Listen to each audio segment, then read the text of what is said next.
I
really like apricot wands.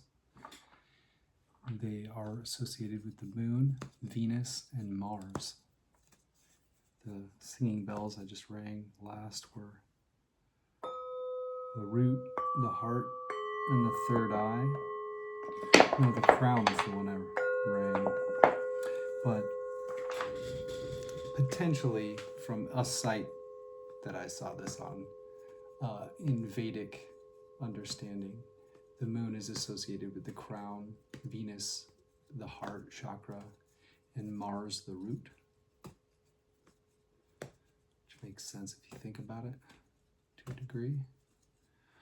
But spinning this one makes the energy feel like those chakras are opened and flowing.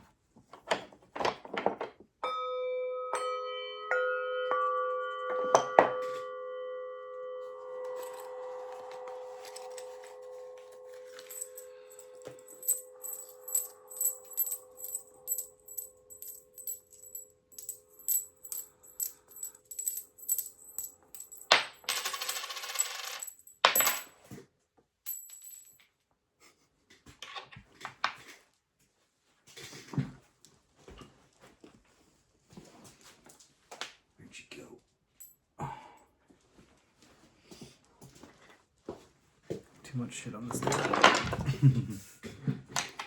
Two tails, one head, yin yang.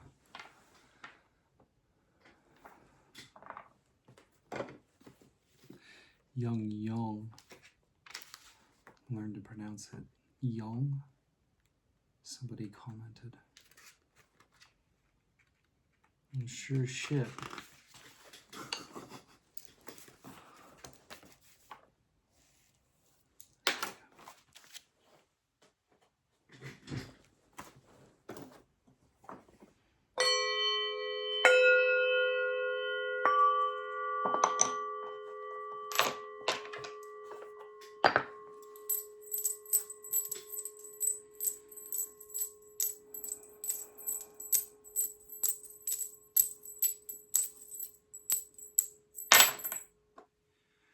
Two heads, one tail, Young Yin.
Two tails, one head, Young Yang, Young.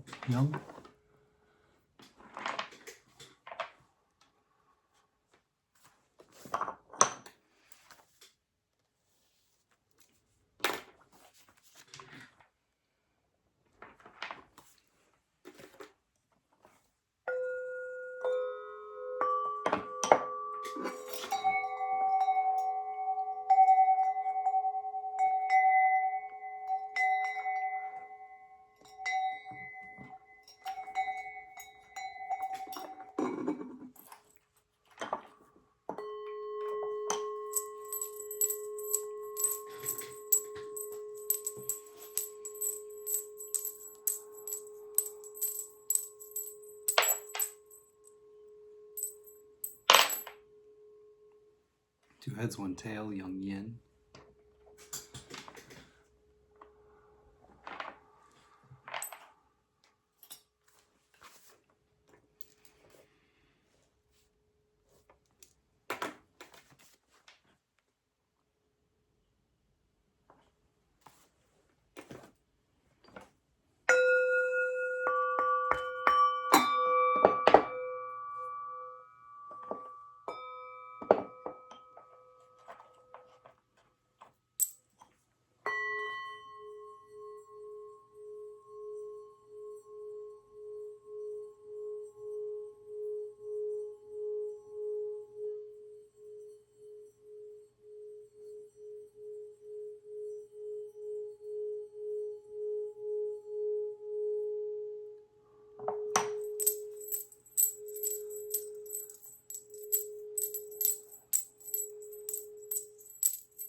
Two tails, one head, Young Yang.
One head, two tails, Young Yang.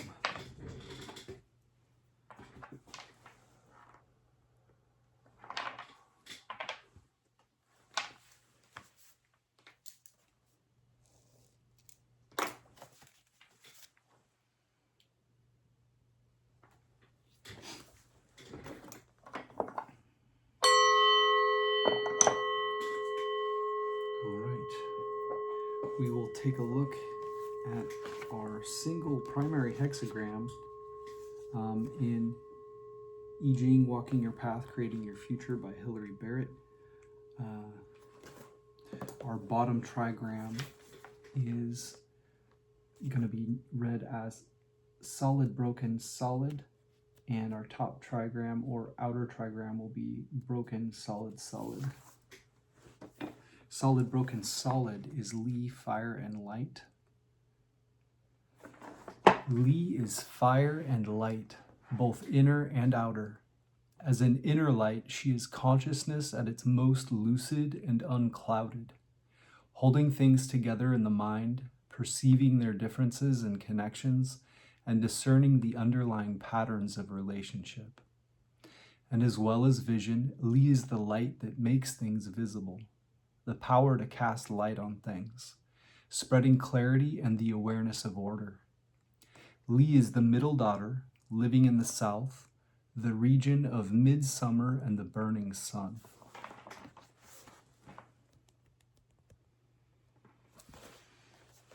And broken, solid, solid is Xun, wind or wood. Xun is both wind and living plants. Whatever penetrates, spreads, and grows, shaping itself to the space available or shaping that space to its own nature. She is responsive flexibility, sensitively improvising and adapting. Like the wind, she can always find a way through because she never creates any resistance. And so her influence is subtle and gradual, but far-reaching. In the family of trigrams, Xun is the eldest daughter, gentle and submissive. She belongs to the southeast and to late spring and early summer.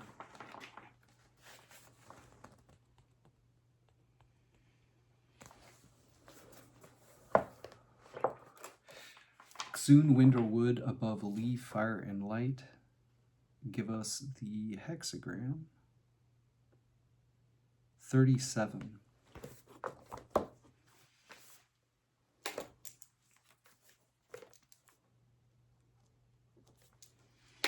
And we will get the secret hexagram since we didn't get any changing lines. So the secret hexagram will be the second, third, and fourth lines as a bottom trigram, followed by the third, fourth, and fifth lines as an upper or outer trigram. So it'll be read as broken, and then solid, broken, solid, which I believe is the 64th hexagram. The opposite of, yeah, it's not yet a cross. And it starts with con, water, beneath, Li, fire, and light. Looks like that. The very last hexagram, which basically starts the sequence all over again. 64. Secret hexagram. The secret hexagram is the hidden influence behind the situation. We'll get the titles to our hexagrams from Louis Ming's Taoist I Ching, which he wrote in 1796 as a Taoist adept. It's quite alchemical in nature.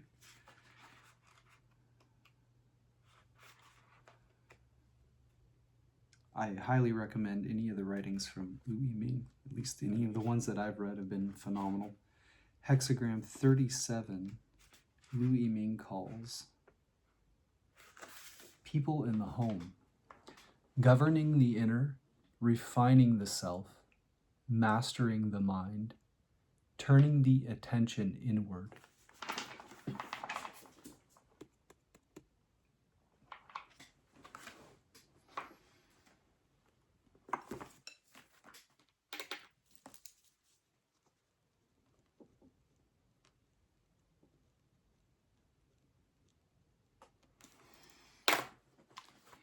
Hexagram 64, our secret hexagram,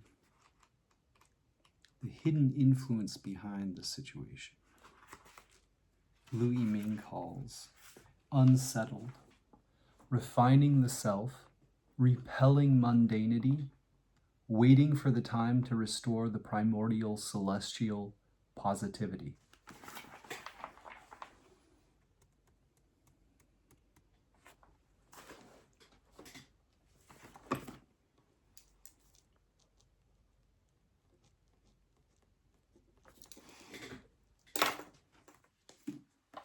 We'll start by reading from Hilary Barrett's I Ching, Walking Your Path, Creating Your Future. When we approach the Oracle, when we approach the I Ching to consult the Oracle, the question we bring to it will always have the general context of how can I act in creative relation with the spirits or forces shaping this moment of time. Hexagram 37, People in the Home. Key questions. Where are the boundaries of the home you inhabit? How are you building inner and outer relationships into a home? What kinds of growth does this environment support? Oracle, people in the home. A woman's constancy is fruitful. The old Chinese character for home shows a pig under a roof. A home is where people rear a pig together, sharing wealth, work, and value.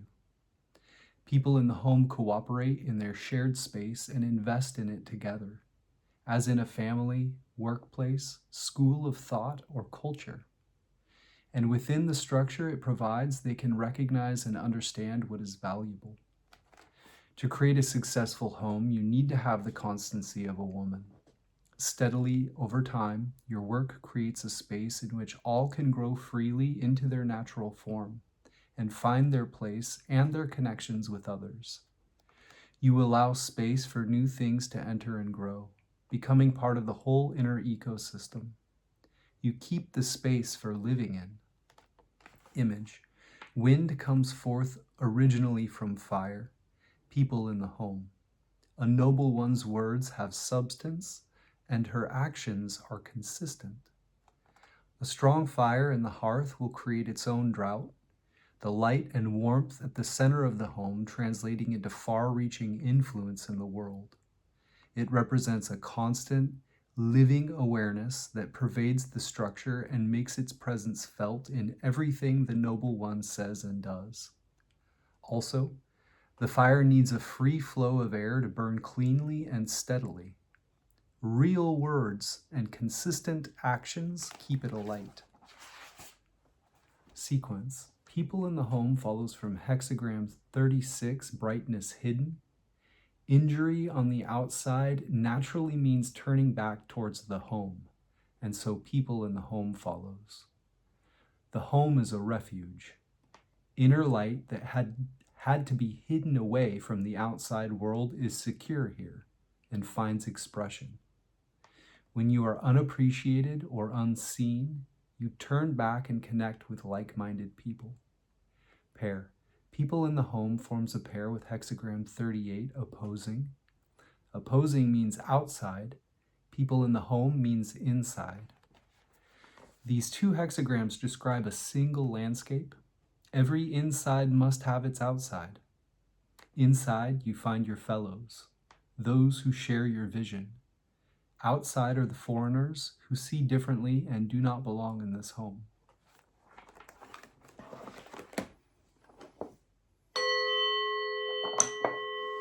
A little bit excited. This is the first time I've done this, but reading the secret hexagram through all of the commentaries all the way through from the beginning.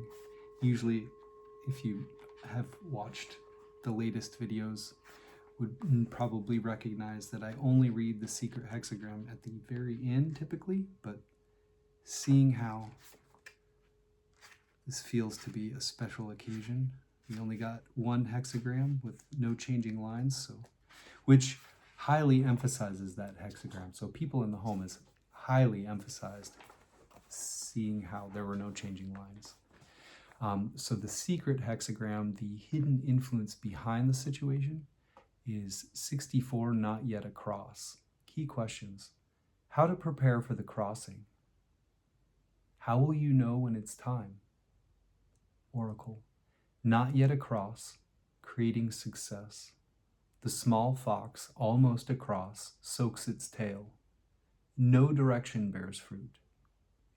Here at the very end of the I Ching, nothing is settled or complete. Everything is in flux.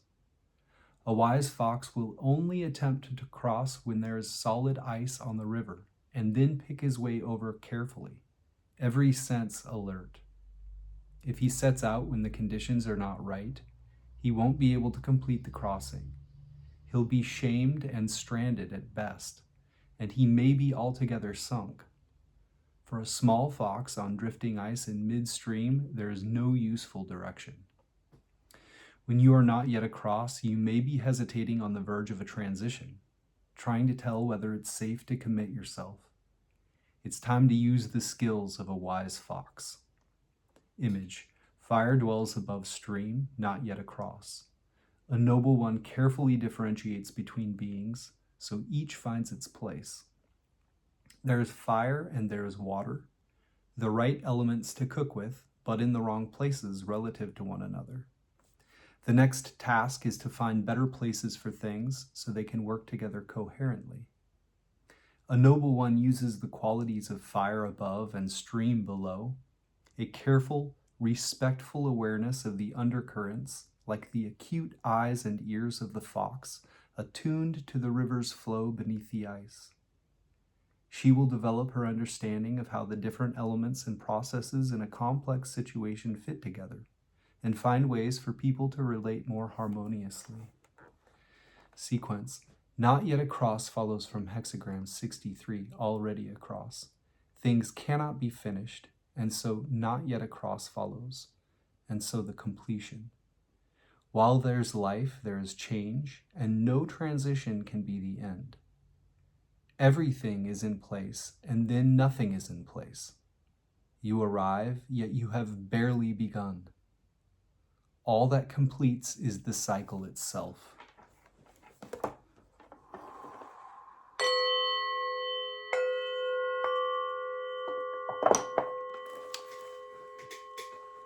Just so I don't forget, I want to say there was an emphasis in the primary hexagram of harmony in the home.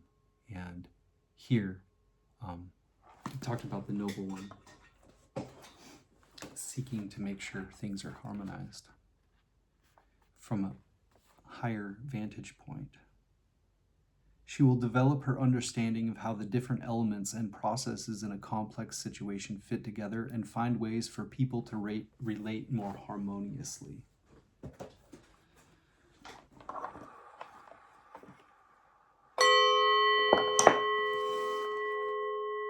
Now, we're going to read Bicameral Mind next. In I Ching The Oracle.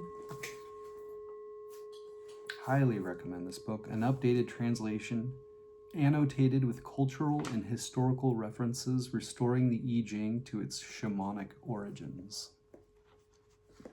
Primary hexagram 37. People in the home. Bicameral Mind calls.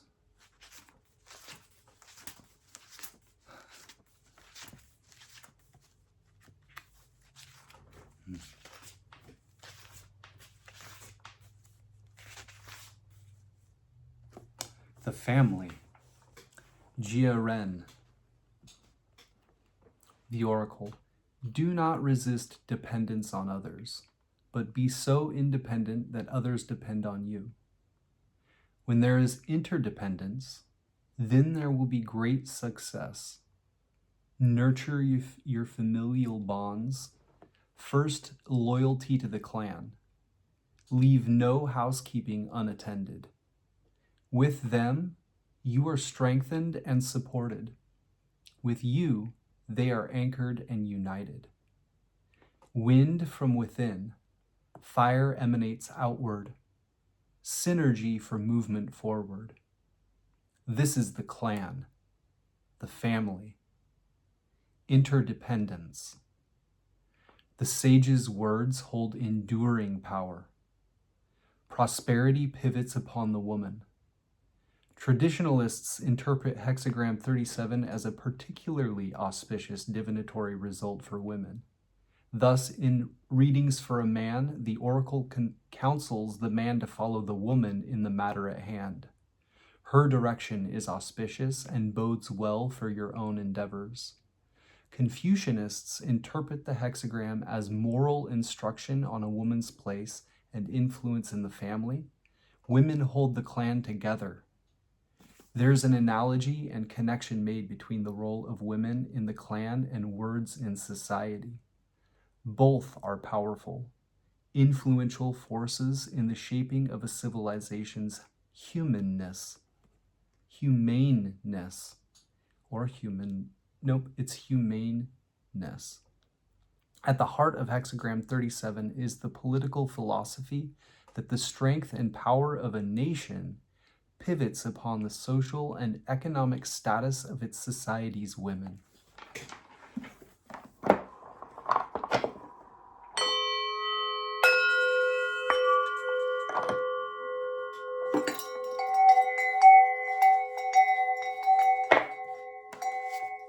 Let's see if they have any extra, or she has any, no, nothing extra now. Hexagram 64, our secret hexagram, which is the hidden influence behind the situation, is toward an end. I-ming called it unsettled, or YG. The Oracle. What is to be has not yet come to pass, but as you ford the river, you see the banks on the other side. You are about to peak in the situation at hand, but know that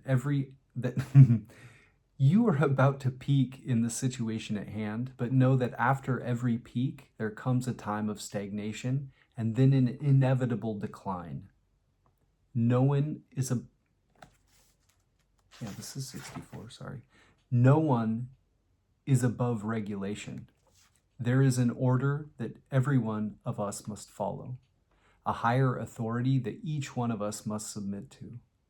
When you forget that, then that is the start of the decline. Remember, reaching the top is only the halfway point.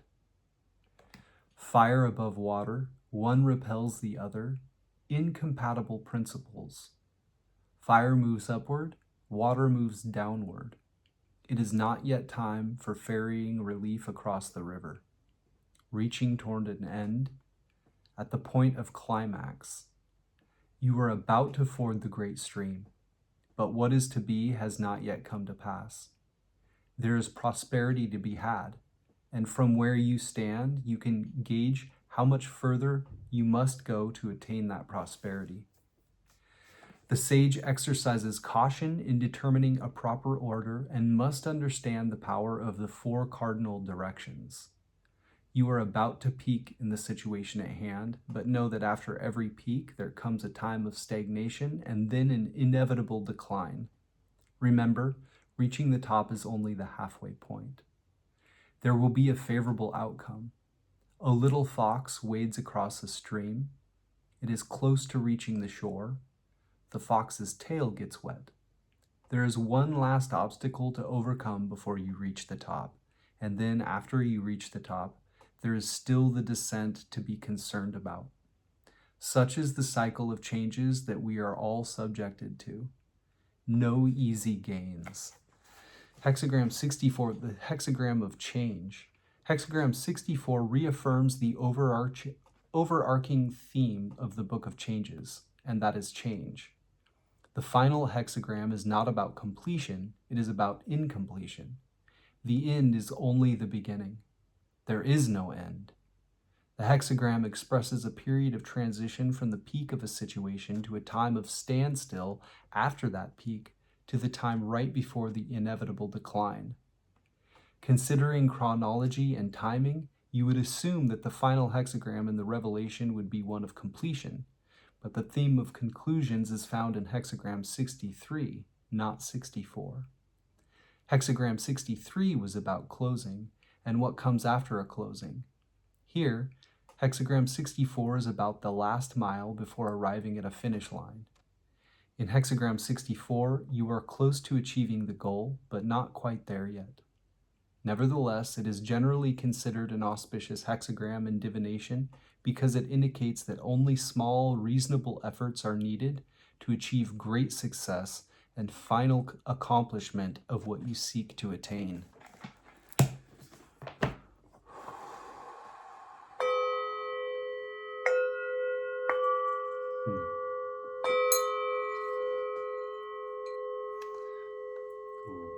tiger's eye serpent in that root chakra bowl, like the Kundalini serpent coming out of the third eye, like the tiger's eye, right? And singing bowl is gold.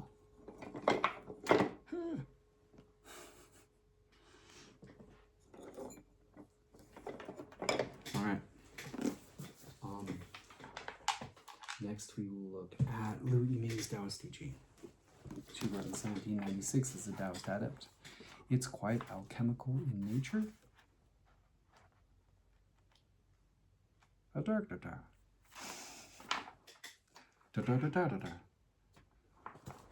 37 people in the home.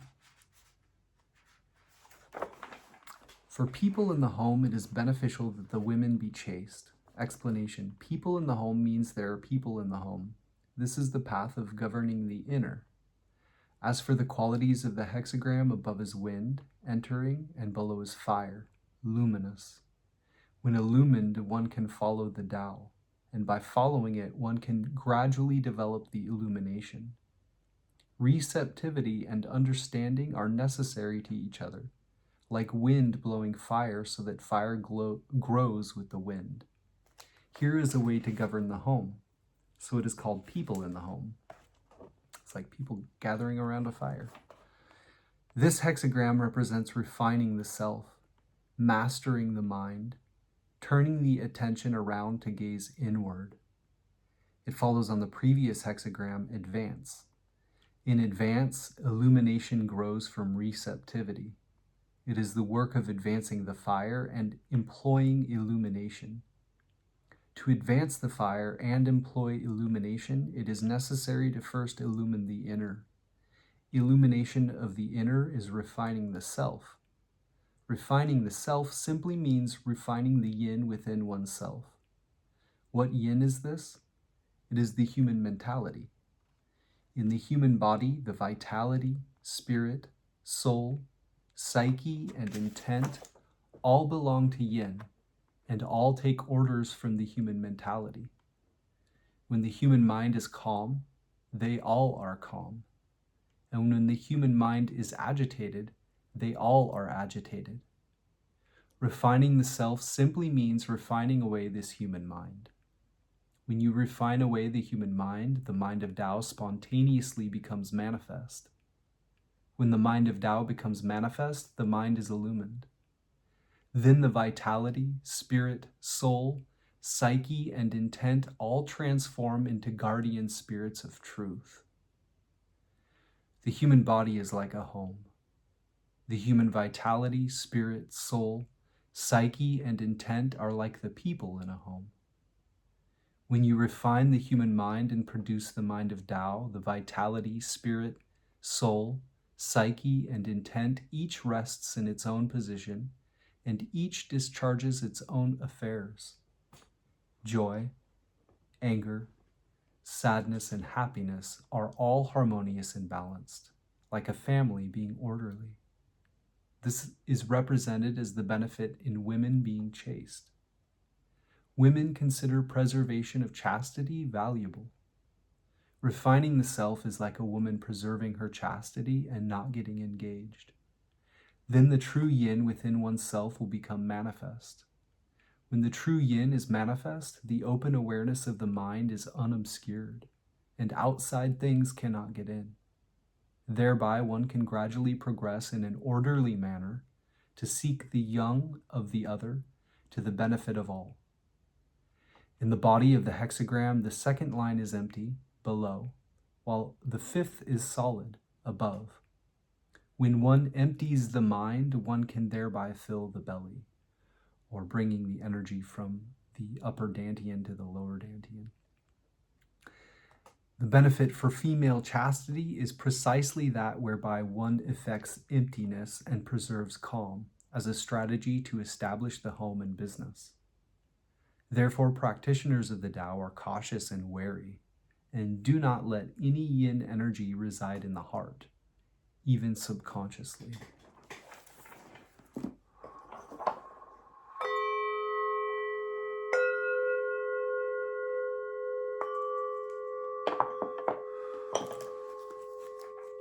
and our secret hexagram 64, which is the hidden influence behind the situation. Well, since we're not reading Changing Lines, let's read the commentary section of that same one so we keep in the same track, so to speak. And then we'll do both the text section and the commentary section of 64 after. I think that makes sense.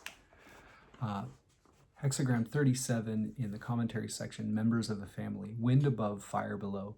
Wind emerges from fire, members of a family. Thus is there factuality in the speech of superior people, consistency in their deeds. Members of a family means the people of one family. Above is wind, below is fire. So fire is inside and wind is outside. Wind emerges from fire. When fire burns, wind spontaneously arises. Wind and fire are the same family. This is the image of members of a family. What superior people see in this is that just as wind and fire are in the same place, wind rising from fire, similarly others and oneself live together, and so what one can do for others is based on oneself. If one is upright oneself, others will naturally be influenced. Therefore, when superior people speak, they do not speak in vain. There must be something factual for them to speak about. When they act, they do not do so at random. There must be something consistent about their deeds. When one is careful about one's words and prudent in one's acts, those with whom one lives will also be factual in speech and consistent in deeds, and be members of a family with oneself. Members of a family does not only mean people of the same house, it means all those among whom one lives and with whom one works.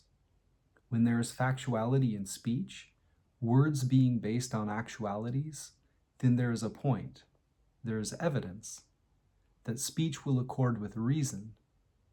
When there is consistency in deeds, action having a conclusion, then there is true practice and genuine application. Those deeds will accomplish something. When one speaks factually and acts consistently, without flaw in word or deed, inwardly not losing oneself, outwardly not hurting others, then those with whom one lives and works will be influenced without anything being said, just as wind spontaneously rises when fire burns. Words are the voice of the mind. Deeds are the tune of the body. If practitioners of the Tao speak with factuality and act with consistency, then the mind will be upright and the body will be disciplined. Nature and life will have a dwelling place. Furthermore, they will be in confluence with heaven above and earth below, and will be members of a family with heaven and earth.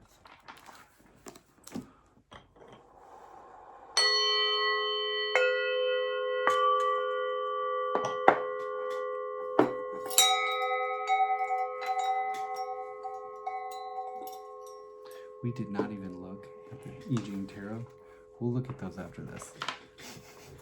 Got everything cattywampus. All right, 64, our secret hexagram, which is the hidden influence behind the situation. Unsettled. Being as yet unsettled is developmental. A small fox, having nearly crossed the river, gets its tail wet. Does not succeed. Explanation. Unsettled means yin and yang are not yet settled. As to the qualities of the hexagram, below is water, a pitfall, and above is fire, bright. Bright on the outside while dark on the inside, causing downfall by brightness, producing brightness because of danger.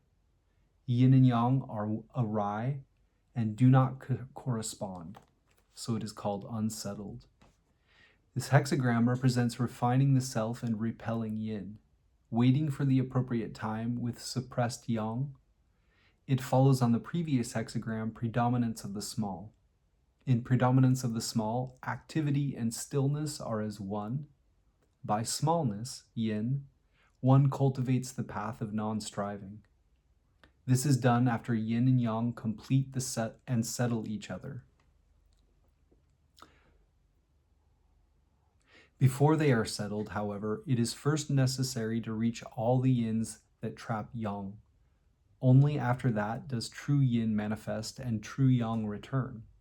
So yin and yang balance each other and the gold elixir crystallizes.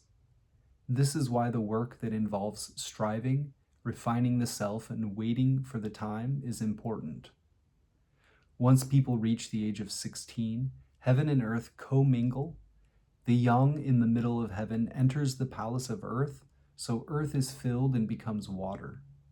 The yin in the middle of earth enters the palace of heaven, so heaven is hollowed out and becomes fire. If you want to look at what they're talking about, it's the trigrams.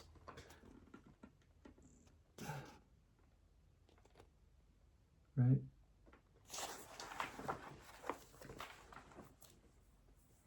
The yin in fire receives the yang energy of heaven. Yin and yang aggregate and it turns into fire. The yang in water receives the yin energy of earth. Yin and yang steam and it becomes water. This fire and water are in the temporal mixing of yin and yang, the confusion of real and artificial. Growing day and night, the warm, gentle fire changes into violent, hot fire, and the water of true unity changes into the water of unbridled lust. Once the nature of fire erupts, the discriminatory consciousness takes charge of affairs and the original spirit withdraws. Once the nature of water acts, the polluted vitality causes trouble and the original vitality is depleted.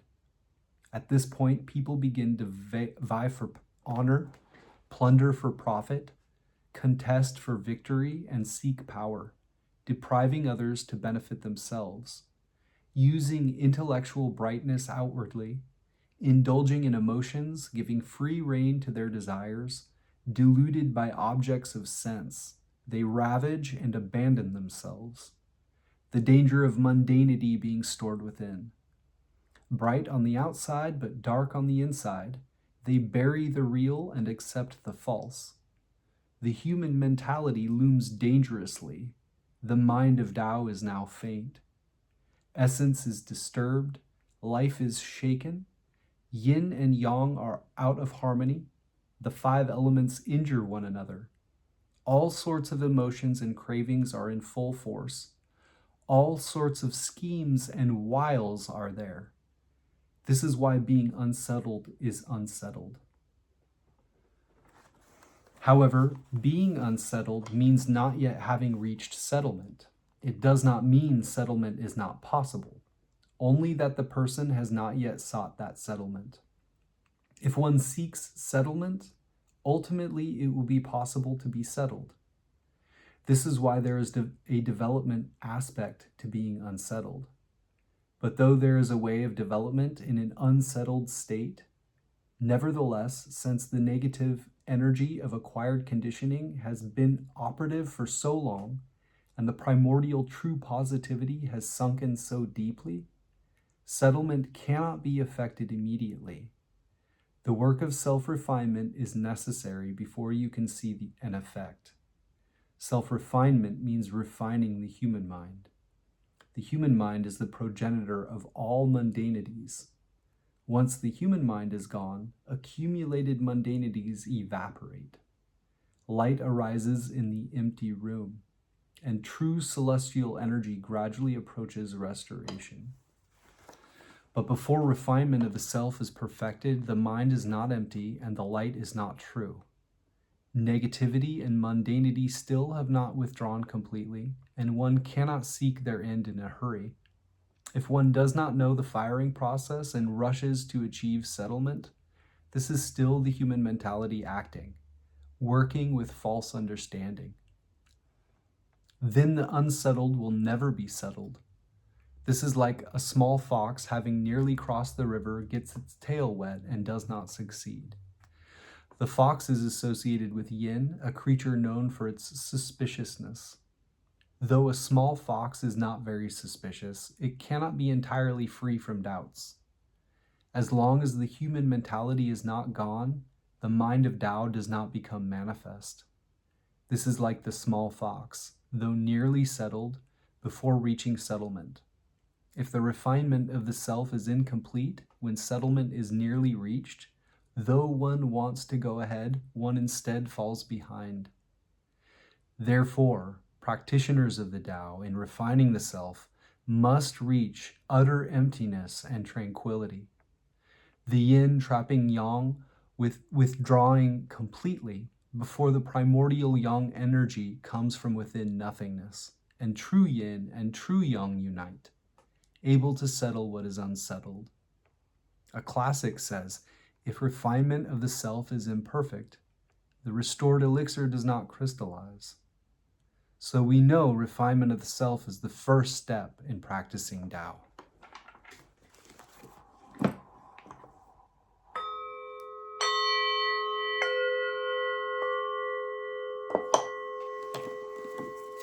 Refining the self has to do with refining the human mentality. Since it's responsible for the 5, I think, vitality, spirit, and some, I think truth was in there, possibly, I forgot already. But the mind getting involved, the human mentality, it does things, and if you can get it to do things for you by balancing and developing those aspects, you can make it work for you. 64, not settled in the commentary section. Fire above, water below. Fire is above water, not yet settled.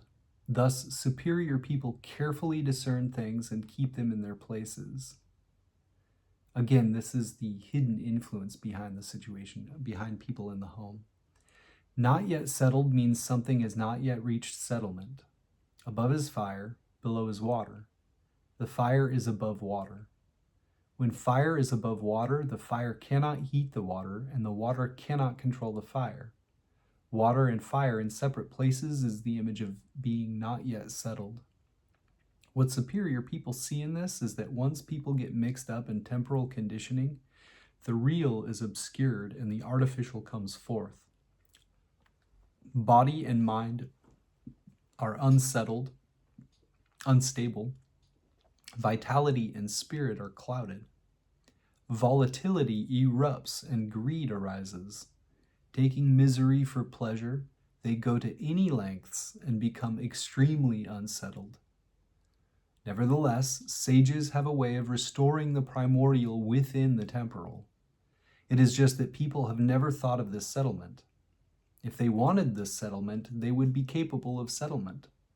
Therefore, superior people carefully discern things and keep them in their places. Things here means the primordial and the temporal, the real and false, earthly and celestial. Place means where these things abide. Carefully discerning whether things are real or false, it is necessary to be perfectly clear in mind, with genuine knowledge and perception, free from any doubt or confusion whatsoever. This is the work of investigating things to produce knowledge. In respect to the reality of or falsehood of things, keeping them in their places so that the real is recognized as real and the false is recognized as false, and the two are not mixed up, is the science of rectifying the mind and making the intent sincere. When one discerns things and understands truth and also keeps things in their place and does not act recklessly, the mundane and the celestial are not mixed up, the real and the false are distinguished. Then there is settlement in the midst of the unsettled. This is like water conveying moisture and fire conveying heat, each accomplishing what it can accomplish, each on a separate path. The primordial is that whereby the real body is made. The temporal is that whereby the phantasmic body is made. Before the primordial and temporal are settled, the mundane and the celestial are mixed up. The real and the false are confused. If one can distinguish the real from the false, one will know the places of the primordial and the temporal. The temporal has its place in the temporal, which is clearly obvious.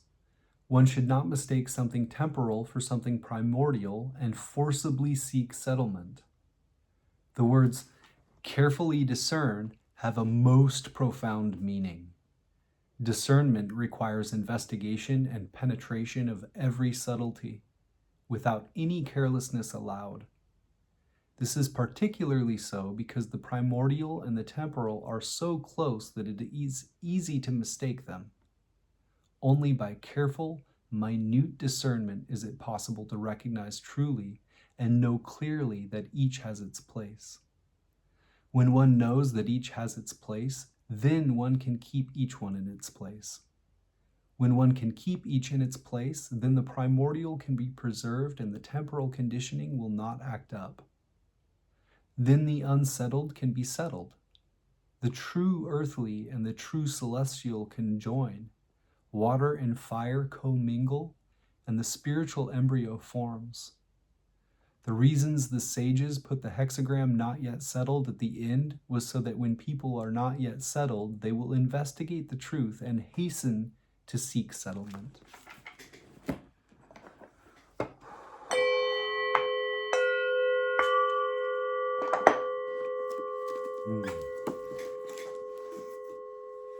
Next, we will look at James de Corn's Gnostic Book of Changes, which I've left links to in the description box below. It's a PDF you can look up online or even print off.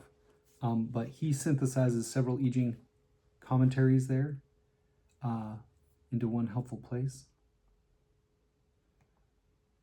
And I highly recommend checking it out. He is a practitioner of the Tao himself, and he synthesizes all these top English translated I Ching commentaries here, and then he basically sums them up at the end. And he also includes quotes from people like Carl Jung and places such as the Kabbalah, blah, blah, blah. 37, James de Corn, our primary hexagram, calls the family. Other titles might be family life, clan, home, linkage, dwelling people, the psyche. A quote from D.F. Hook, may indicate a situation where the family can and should help. Judgment, leg. For the regulation of the family, what is most advantageous is that the wife be firm and correct. Blowfold, the family, women's persistence brings reward. Lu, the family, a woman's perseverance benefits. Ritzema/Karcher, dwelling people, harvesting, woman, trial. This hexagram describes your situation in terms of living and working with others in a common space. It emphasizes that caring for your relation with those who share this space and for the space itself is the adequate way to handle it. To be in accord with the time, you are told to dwell with people. Slafnacy, family members, beneficial for the maiden to determine. Cleary 1, for people in the home, it is beneficial that the woman be chaste. In the human body, the vitality, spirit, soul, psyche, and intent all belong to yin and all take orders from the human mentality. When you refine away the human mind, the mind of Tao spontaneously becomes manifest. Wu, the family indicates that it is advantageous for a woman to be persevering. This is a hexagram with its emphasis on women. Both constituent trigrams are feminine. Hence, those who endeavor to be firm and correct will have advantages. The image, leg, wind rising out of fire, the image of the family. The superior man, it's 4:44 a.m., speaks the truth and is consistent in his behavior. Wilhelm/Baines, wind comes forth from fire, the image of the family. Thus, the superior man has substance in his words and duration in his way of life. Blowfold, this hexagram symbolizes wind rising from fire. The superior man's speech is full of substance and he behaves with constancy. Lu, the wind coming out of the fire symbolizes the family. The speech of the superior man should have substance and his conduct be enduring. Wu, wind comes forth from fire. This is the family. Thus the Chunsi, or chief son or superior person, speaks with facts and acts with perseverance. Commentary, Confucius/Leg. In family, the wife is in her correct place in the lower trigram and the husband in his correct place in the upper. That spouses occupy their correct positions shows the correct relationship between heaven and earth. The parents rule the family. Let the father indeed be father, and the son, son. Let the elder brother be indeed elder brother, and the younger brother younger. Let the husband indeed be husband, and the wife wife. Then the family will be in its correct state.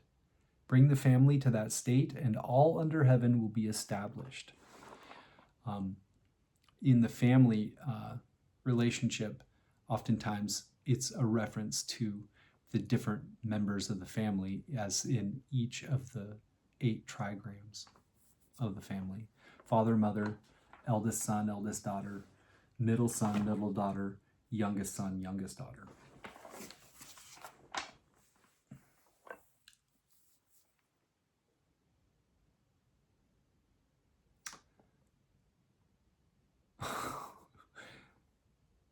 Okay, Leg. The written Chinese character for family simply means a household or the members of a family. The lesson of the hexagram is the regulation of the family, effected by the cooperation of the husband and wife in their several spheres, and only needing it to become universal to secure the good order of the kingdom. The important place accorded to the wife is seen in the short sentence in the judgment. That she be firm and correct and do her part well is essential for the family's proper regulation.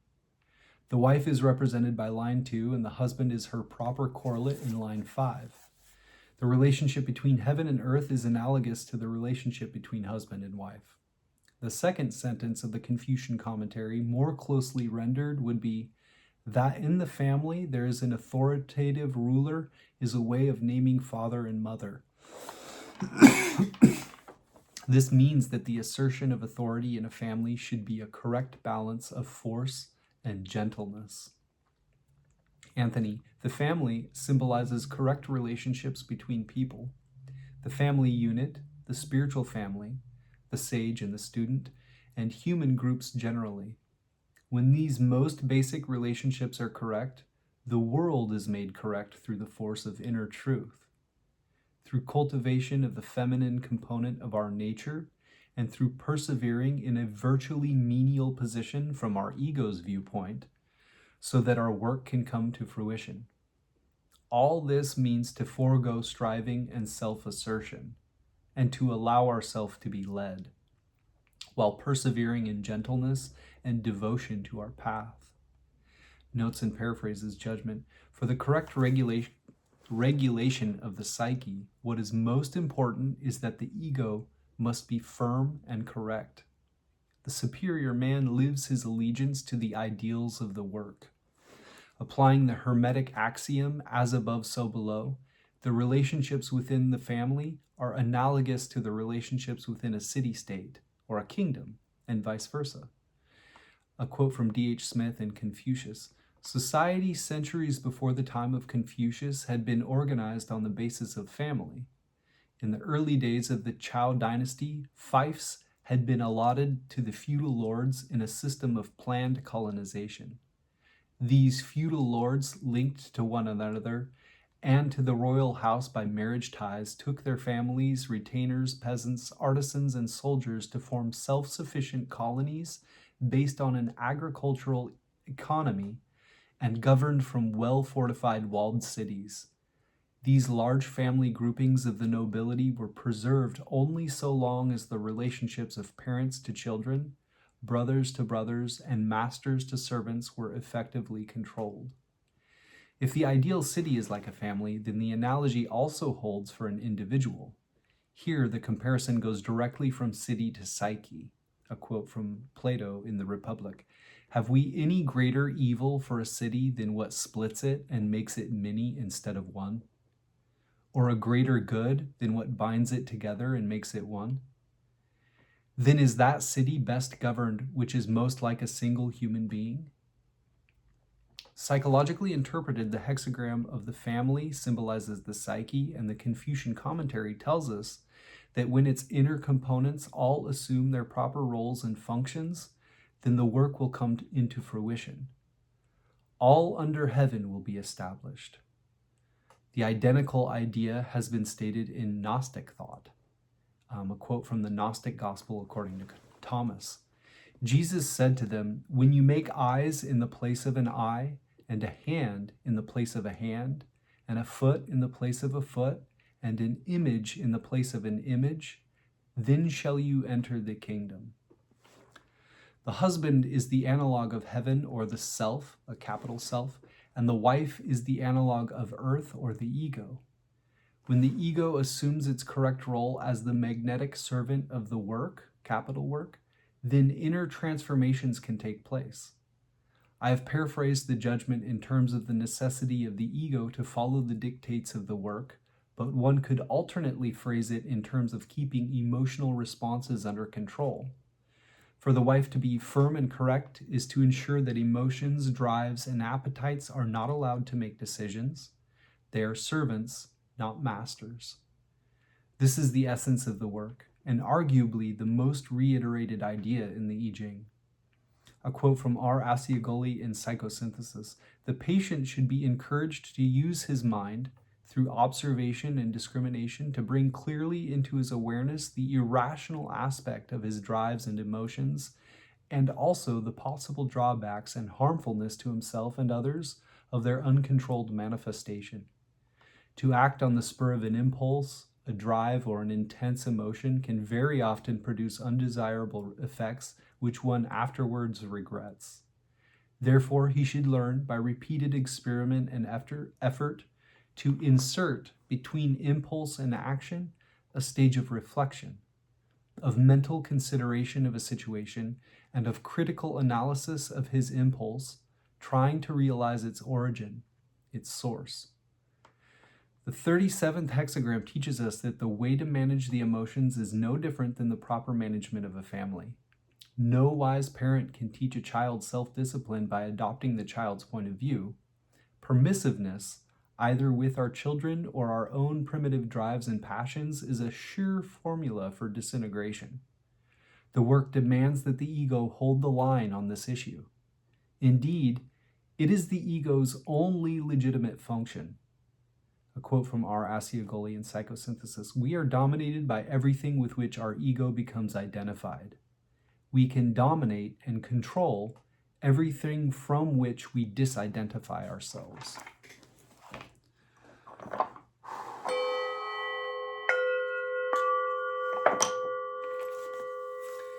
And our secret hexagram, which is the hidden influence behind the situation, hexagram 64, James Sicorn calls unfinished business.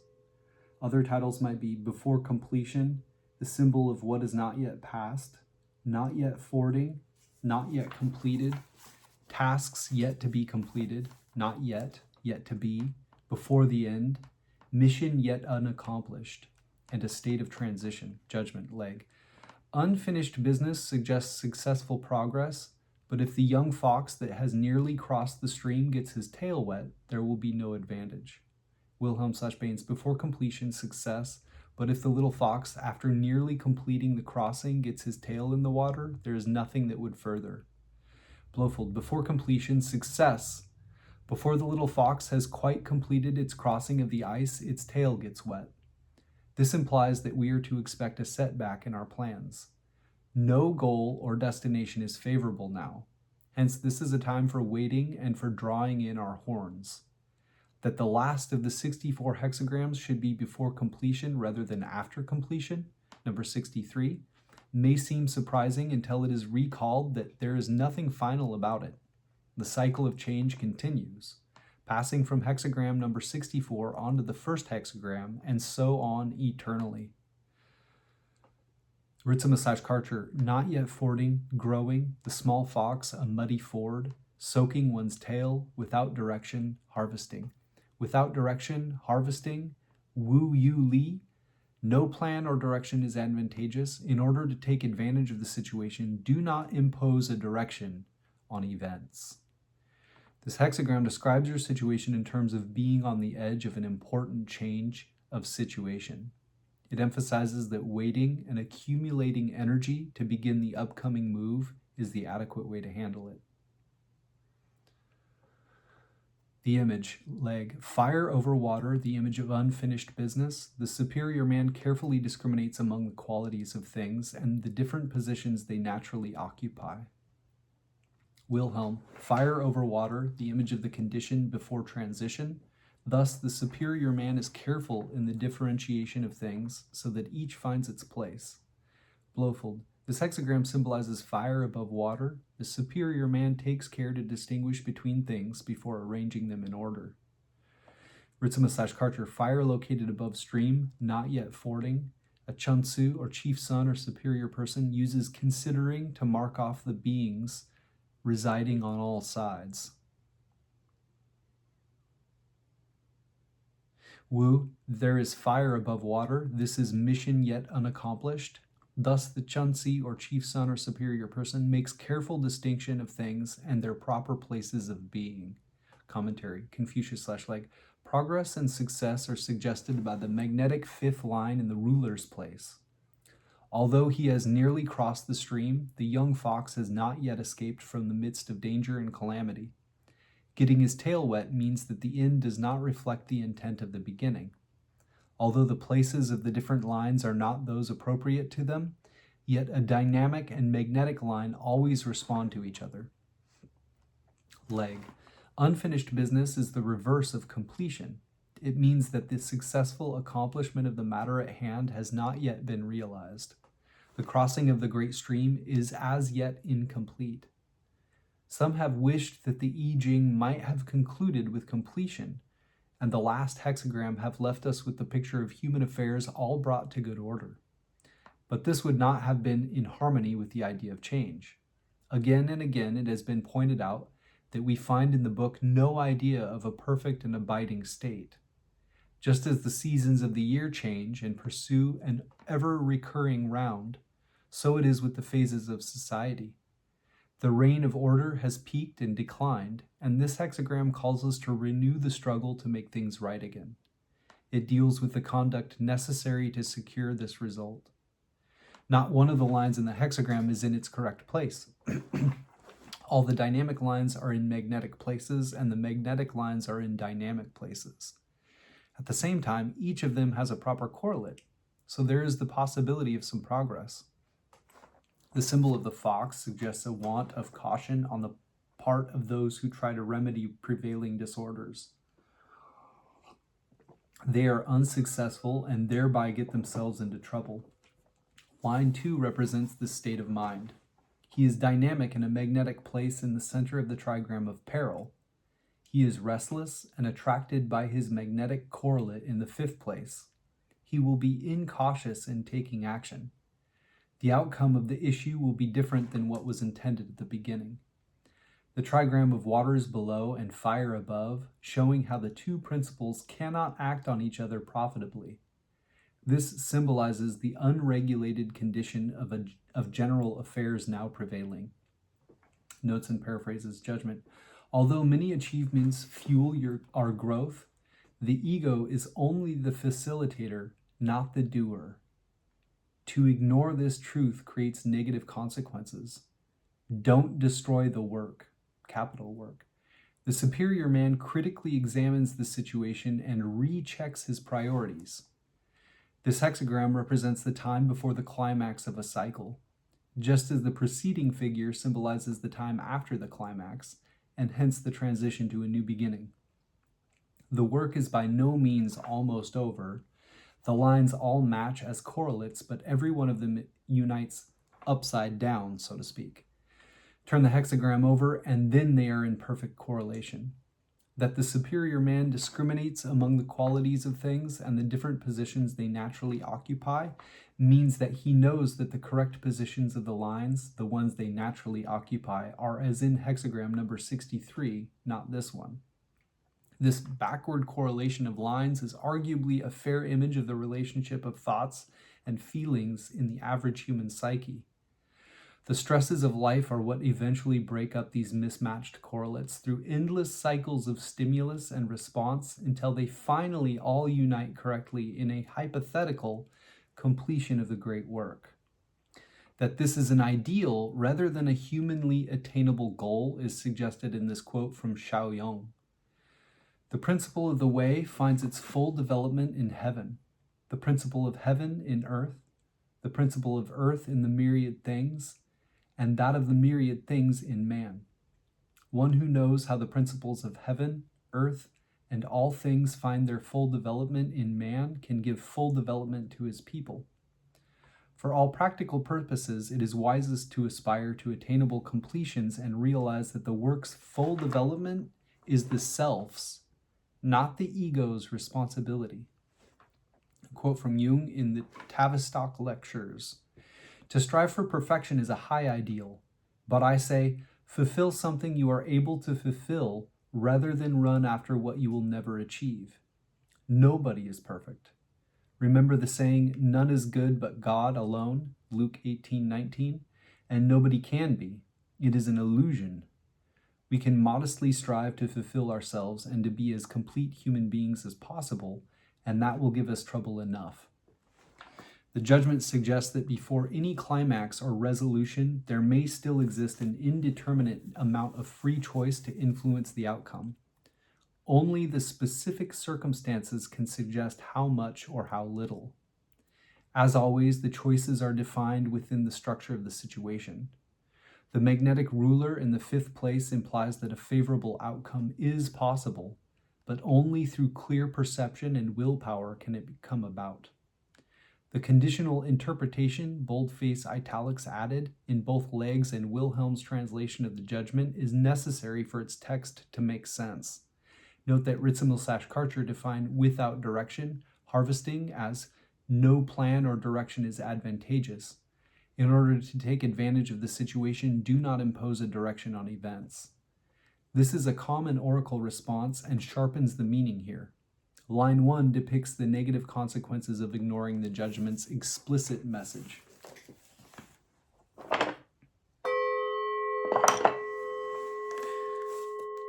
All right, so now we will seek to sum up the reading while we get a randomly card-drawn chapter from the Tao Te Ching. Our hexagram, 37 people in the home, has Li firing light beneath Xun, wind, or wood, and people gather around a fire in the home. You need the yin principle, an open quality that allows wind to come in order to have fire. So it's like keeping something open. And it also references women being chaste, and they value chastity. And so it's the idea of not getting married. So again, the idea of a woman, that yin principle being filled, not having that happen. It's keeping things empty or chaste, or a home with a space in it, a hearth space, right, for fire. But it talks about the yin also being a quality of the human mentality. And the human mentality you could relate to the left hemisphere of the brain, that maybe masculine or analytical side that always wants to talk when you're meditating, or always wants to solve everything, or even seeks to do divination in order to find out what's going on, or wants to know what's going on with the planets and all of that kind of stuff. On the right hemisphere side of things, likely it would just flow with all of those things and find out as it goes. But because we're doing this dance between the right and left hemispheres, there's the need for the left hemisphere to recognize that it needs to leave space for the right hemisphere to develop fully and come into a position where the flow can come through. You can't have it so clogged that basically it talked about having once you silence or basically have the human mentality calmed down and used to develop vitality, spirit, and life, or something like that. That is what it's good for. It's good for directing energy in a very specific way. And when you can do these things both simultaneously, you're both using that human mentality to create the circumstances with your willpower. But in this case, and I would suggest most cases, the willpower that you're using and what you're doing is to really not let anything enter a certain space, that heart space. It's like the altar space, but just having it like the throne of Isis. On her head, right, is a throne in the symbol on the hieroglyphics. And that's like the throne of Osiris, right? But there's nobody sitting there. It's just an empty throne. The Ark of the Covenant, there was just a space between the two angels, and you couldn't say the name of God or anything like that. But that's kind of the point. You leave it empty. There's got to be an emptiness there. And I would suggest that the Tao is a better example of true reality than the idea of a God, to be honest with you, because it better represents something that's not defined by masculine or feminine, and is kind of like the aspect of the trickster or the shapeshifter. It can be anything, and in fact is everything, including the human mentality, disguised as, something else. And so the problem is I think that we wreck things for ourselves when we, in society, we've gotten so good at developing that left hemisphere, but we've fallen from the garden, from innocence, or from our, got strayed away from our inner child. We got kicked out of the Garden of Eden, right out of paradise. And that concept is in the development, in the Bicameral Mind theory by Julian Jaynes, the development of humanity, they largely were governed from that right hemisphere earlier on. And in that, they were kind of hive-mindy, I suppose, a little bit. And they would all have a shared, when they came into community, a shared idea often of what God looked like, or that concept. And so it would communicate to them through symbols and dreams or visions. And that's how they would act. They would be in constant communion with God, or walking in Eden. They would hear the footsteps of God in the garden, right? But then later, as writing developed and different cultures jostled together, especially with writing in Julian Jaynes's theory, the Bicameral Mind, which I highly recommend you look into. I've got some of my own explanations of it, but this is probably the best explanation I've given so far. But I can leave links to those below to simplify possibly. But in that theory, at a certain point when they developed writing and all of that, there was a transition to the left hemisphere, and a lot of people felt like they got lost connection with God, and that they were abandoned, right? And yet some people retained it still, like the Oracle at Delphi, and all these oracles and people, and they would do hallucinogenics often and things like that to bring that out. But instead of everyone having that easily accessible, it changed to certain people having that and other people going to them. And so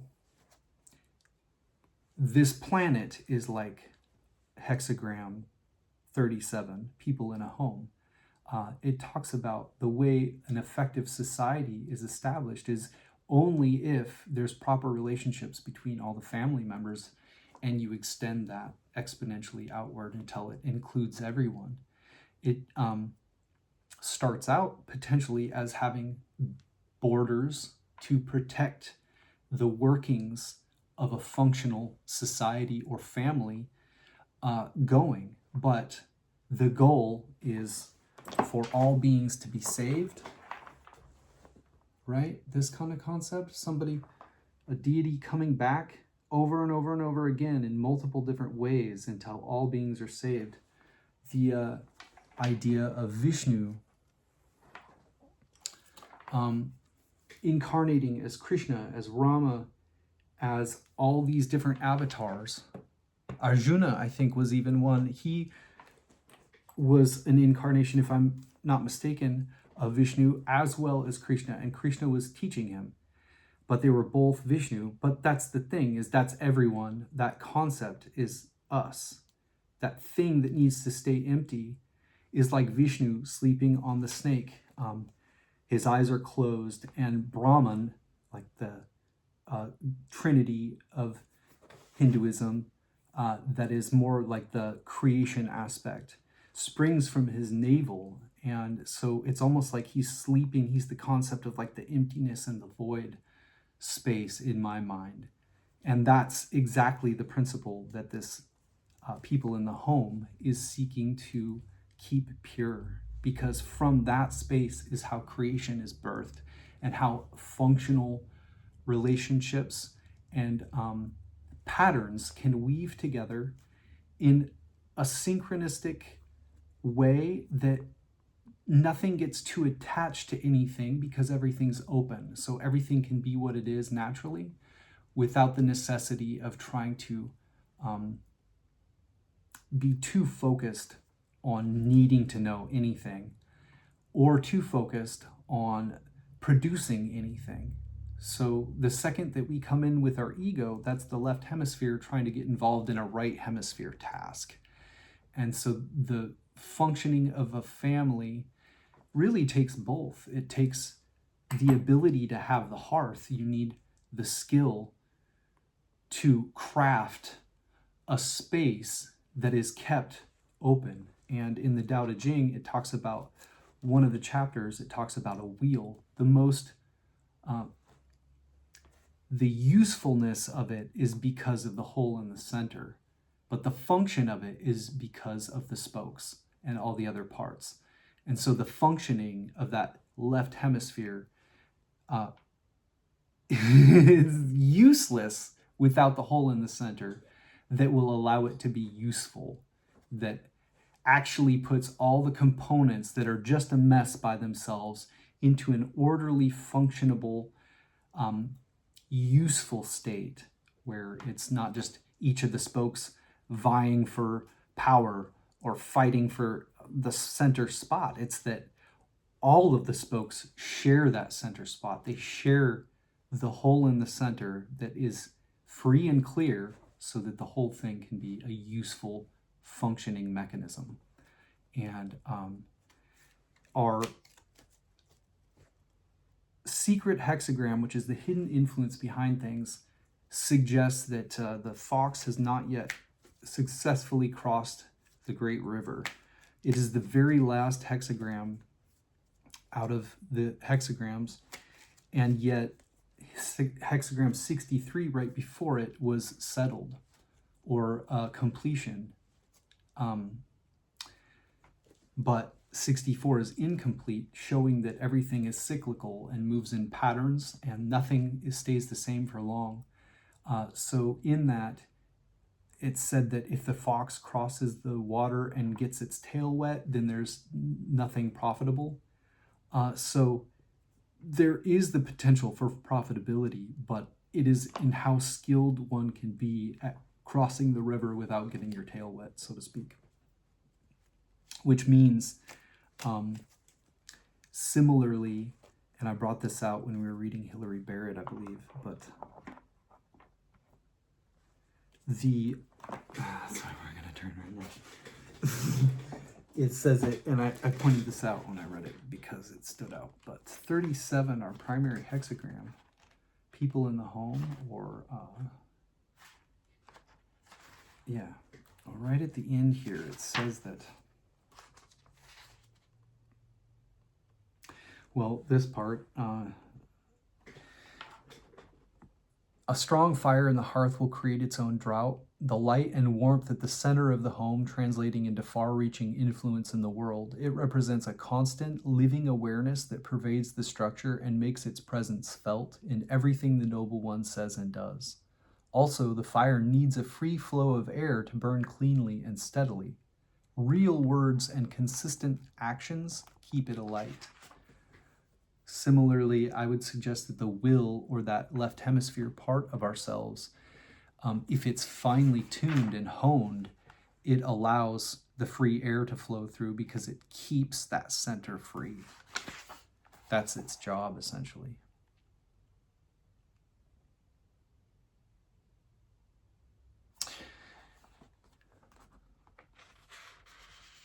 I might have seen this in Annabelle Wen instead, actually.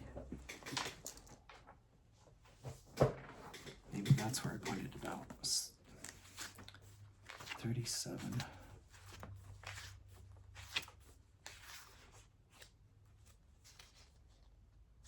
Nope. I think it was in James, no. Lu I-ming's Taoist teaching. 37. And I think it was in the commentary section.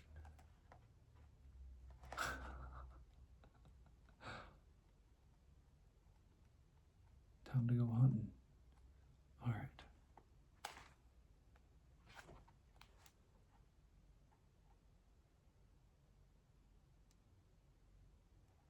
Yeah, I think this is it. You know what? We're going to read both of the commentary sections out of Lu I-ming because they were hands down probably some of the top part of this reading here. Okay, so our primary hexagram, 37 members of the family. I'm going to read this whole thing, and then we'll read the secret hexagram, 64, Unsettled, after this, which is the hidden influence behind the situation. Members of the family, wind above, fire below. Wind emerges from fire, members of a family. Thus is there factuality in the speech of superior people, consistency in their deeds. Members of a family means the people of one family. Above is wind, below is fire. So fire is inside and wind is outside. Wind emerges from fire. When fire burns, wind spontaneously arises. Wind and fire are of the same family. This is the image of members of a family. What superior people see in this is that just as wind and fire are in the same place, wind rising from fire, similarly, others and oneself live together, and so what one can do for others is based on oneself. If one is upright oneself, others will naturally be influenced. Therefore, when superior people speak, they do not speak in vain. There must be something factual for them to speak about. When they act, they do not do so at random. There must be something consistent about their deeds. When one is careful about one's words and prudent in one's acts, those with whom one lives will also be factual in speech and consistent in deeds, and be members of a family with oneself. Members of a family does not only mean people of the same house, it means all those among whom one lives and with whom one works. When there is factuality in speech, words being based on actualities, then there is a point, there is evidence, that speech will accord with reason. When there is consistency in deeds, action having a conclusion, then there is true practice and genuine application. Those deeds will accomplish something. When one speaks factually and acts consistently, without flaw in word or deed, inwardly not losing oneself, outwardly not hurting others, then those with whom one lives and works will be influenced without anything being said, just as wind spontaneously rises when fire burns. Words are the voice of the mind. Deeds are the tune of the body. If practitioners of the Tao speak with factuality and act with consistency, then the mind will be upright and the body will be disciplined. Nature and life will have a dwelling place. Furthermore, they will be in confluence with heaven above and earth below, and will be members of a family with heaven and earth. And then our secret hexagram, 64.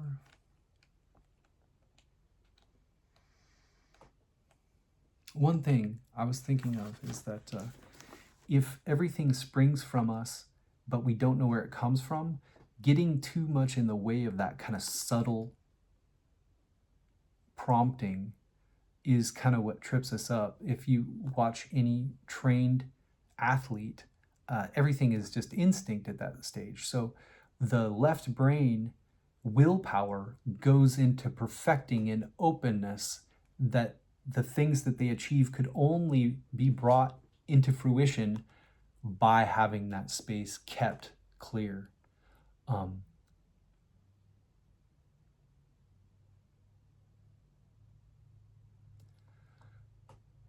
It's like a family in a big circle gathering around a fire, or the Who's down in Whoville, the tall and the small, gathered together with no presents at all.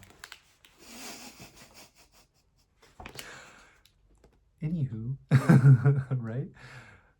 64, not yet settled, no pun intended. Fire above, water below. Fire is above water, not yet settled.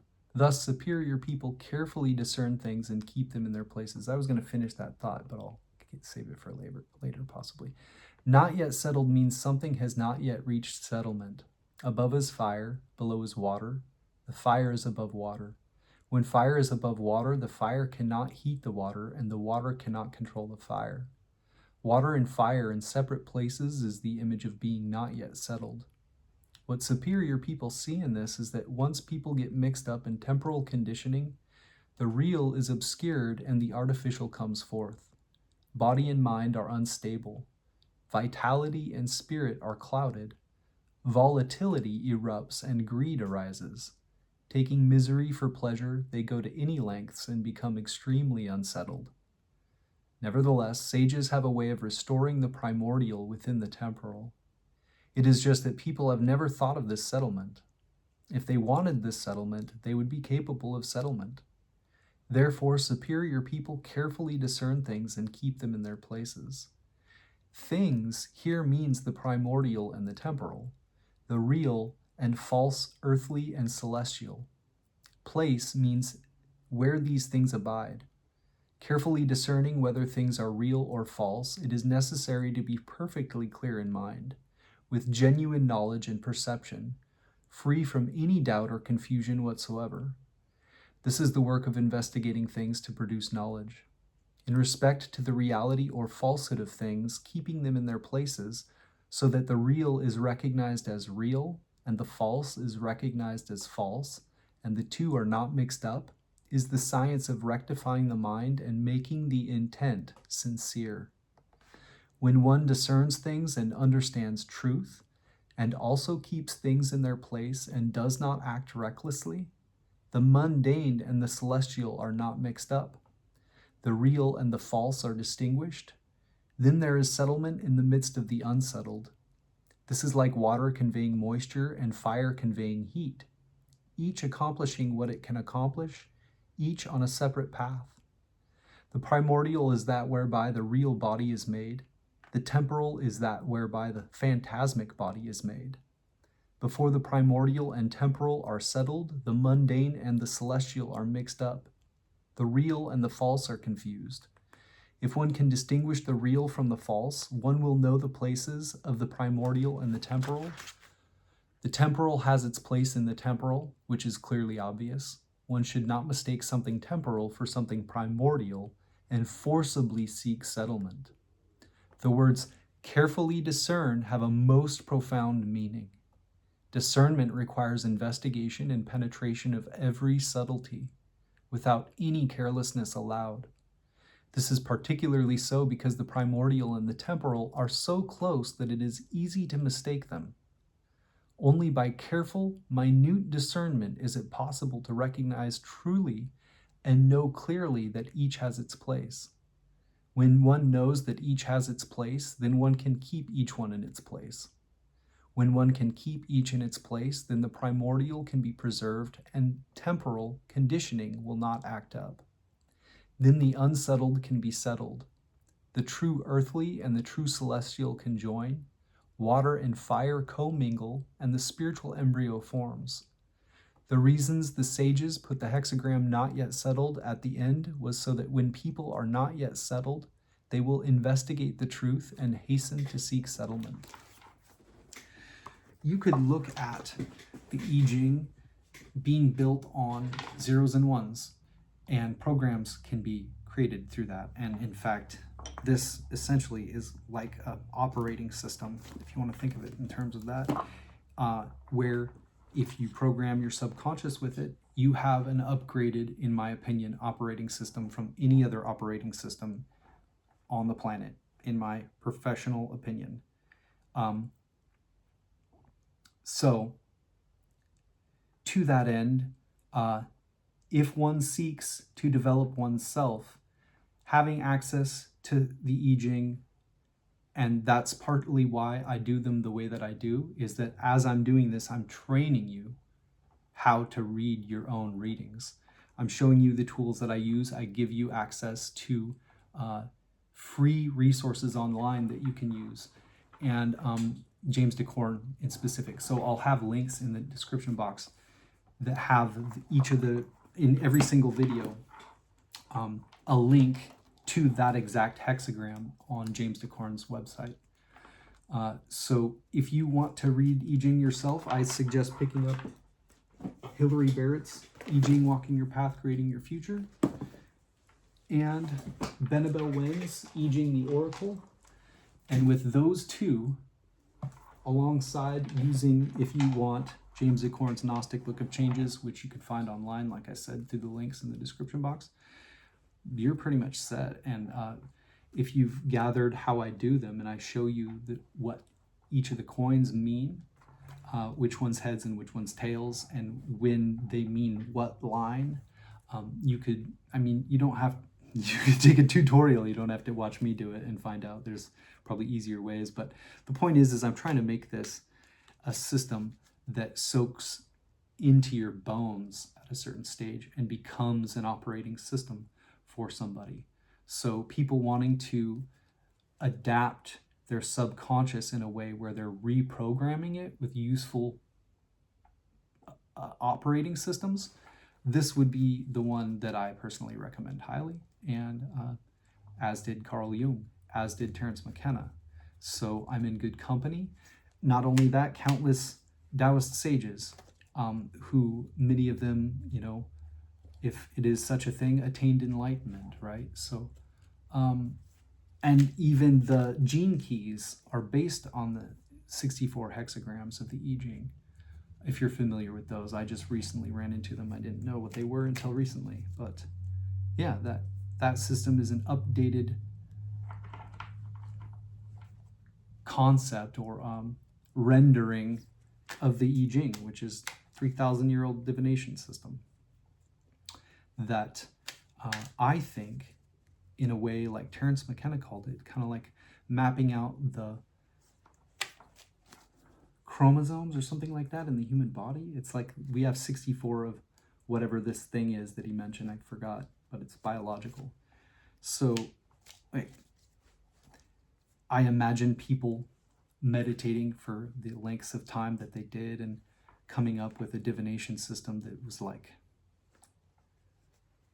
even if it were, all it were was an egregore, it's still the most powerful egregore I can imagine in terms of mapping the changes of the Tao or God or the universe or source consciousness or the self or whatever you want to call it, what it's doing. And the problem with the left hemisphere and operating society based on that is that it's very clunky. It's an operating system that can't keep up with change. It seeks to keep things the same rather than flow with the changes.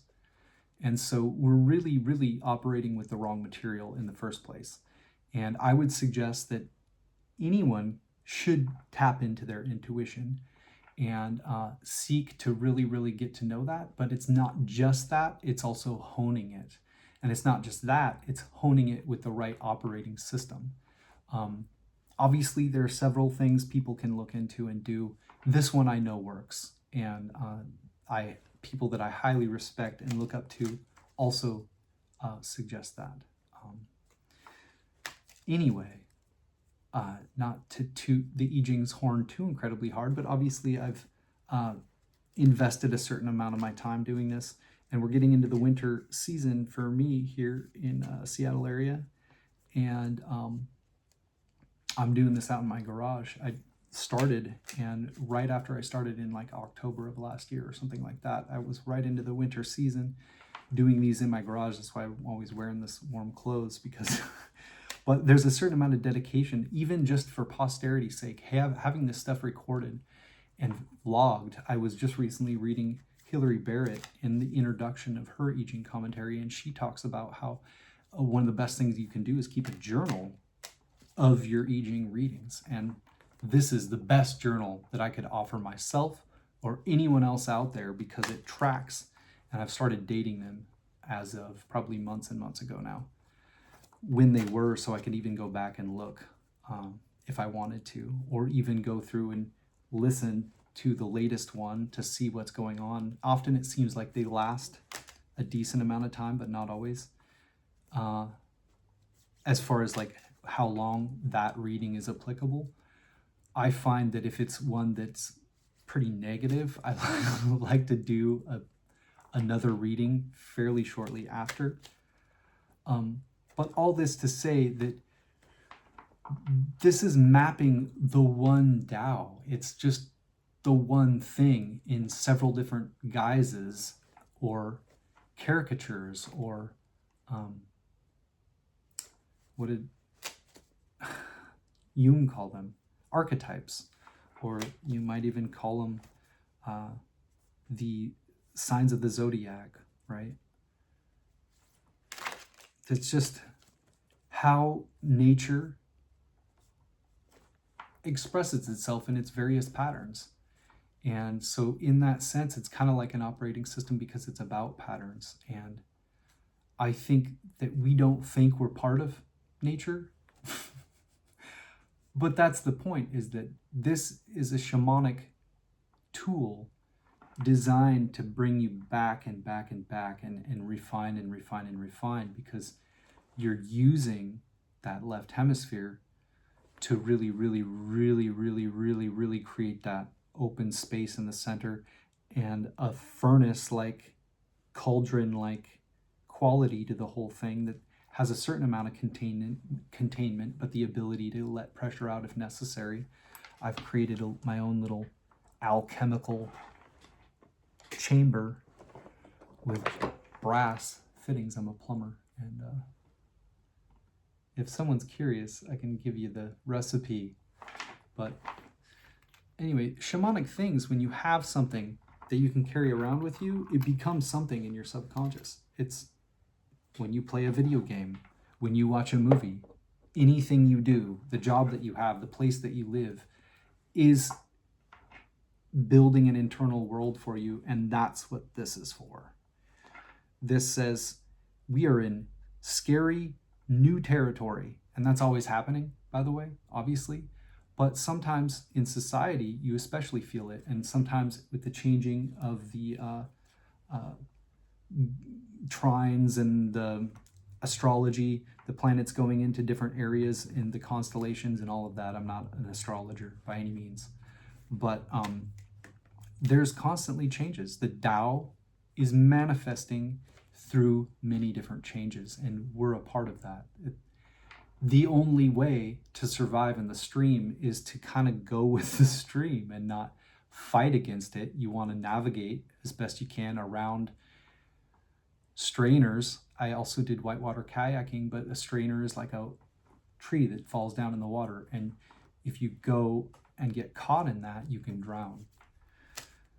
And that's kind of the point. It also talks about in one of these commentaries that it allows you to go walk between scenes of danger and peril without being harmed. Bible example of that would be 1,000 shall fall at your right hand, 10,000 at your left, but it won't come near you.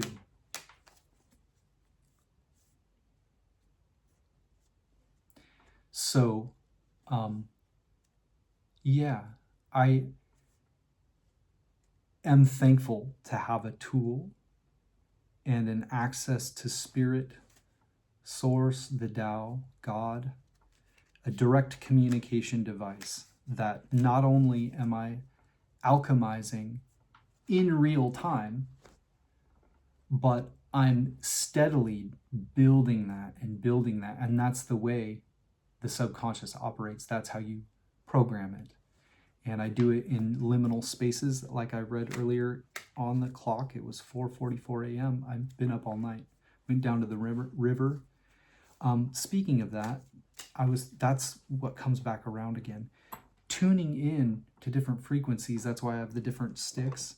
You can sense the energy of different things, and when you cultivate the energy in your body, that's helpful. But if you can constantly be churning energy in yourself, these I'd highly recommend.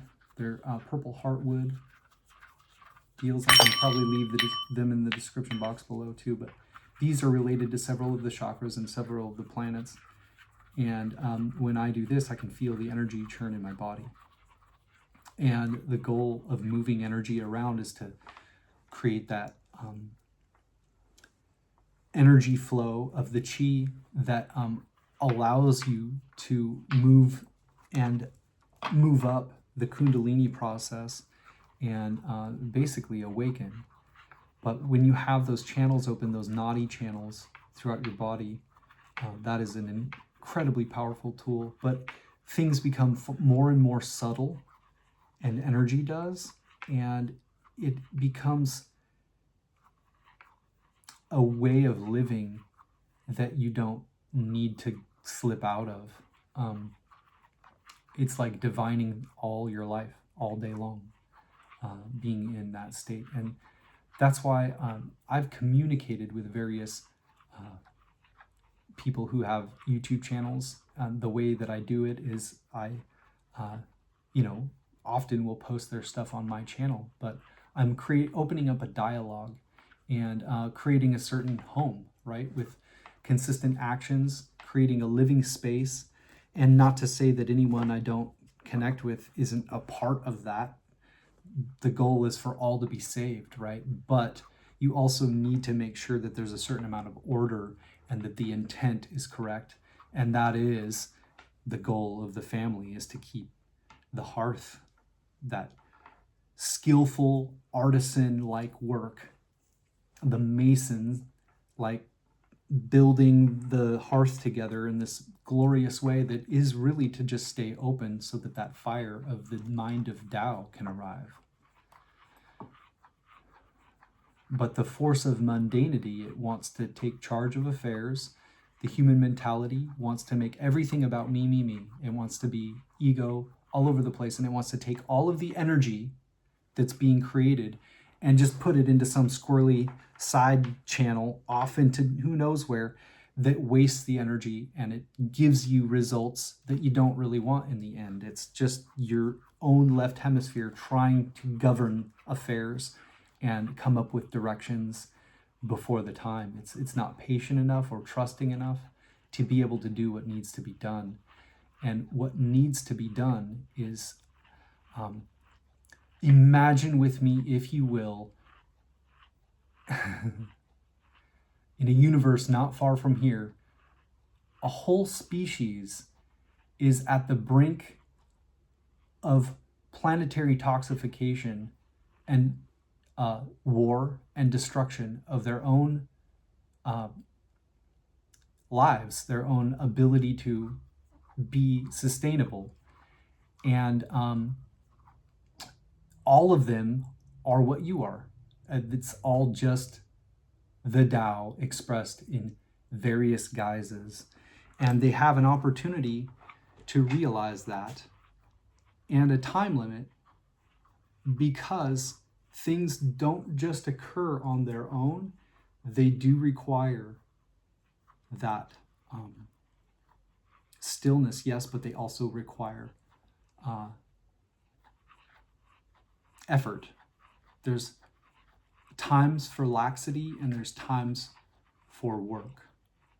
And that work is the work of the will, of the ego, which is its only valuable function is to build that space so that nothing enters into that relationship where you're back in paradise and you hear the footsteps of God walking in the garden, that space, because we don't recognize where our impulses come from anyway.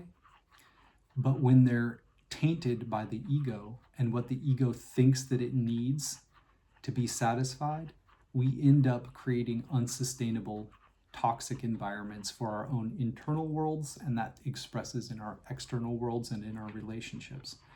And if we can have the perfect society within ourselves, that naturally springs out from us. It becomes a well, like something that just, who doesn't want unity and harmony and love and peace and affection and mutuality and equal exchange and order and structure, and also the ability to safeguard the one important thing, which is not losing that precious pearl of what we truly are at our core. Think about your flesh, your skin, and then go deeper and deeper and deeper into the atoms, into everything. What makes you you? Are you any of that shit? Are you a soul that is like in there? But what's that? When you peel everything back as far as you possibly can, no separation, no time, none of that. So maybe all of the prophecies from all the way back were feeling the waves or the reverberation of the inevitability of our collective realization of the blending together of the two worlds of the hemispheres, those hemispheres that, I mean, we didn't build ourselves, we didn't design ourselves. For some reason, we're here doing this thing, and we might as well do it skillfully. If not, there's a lot to lose, and it all starts with each and every one of us, and it doesn't start anywhere else.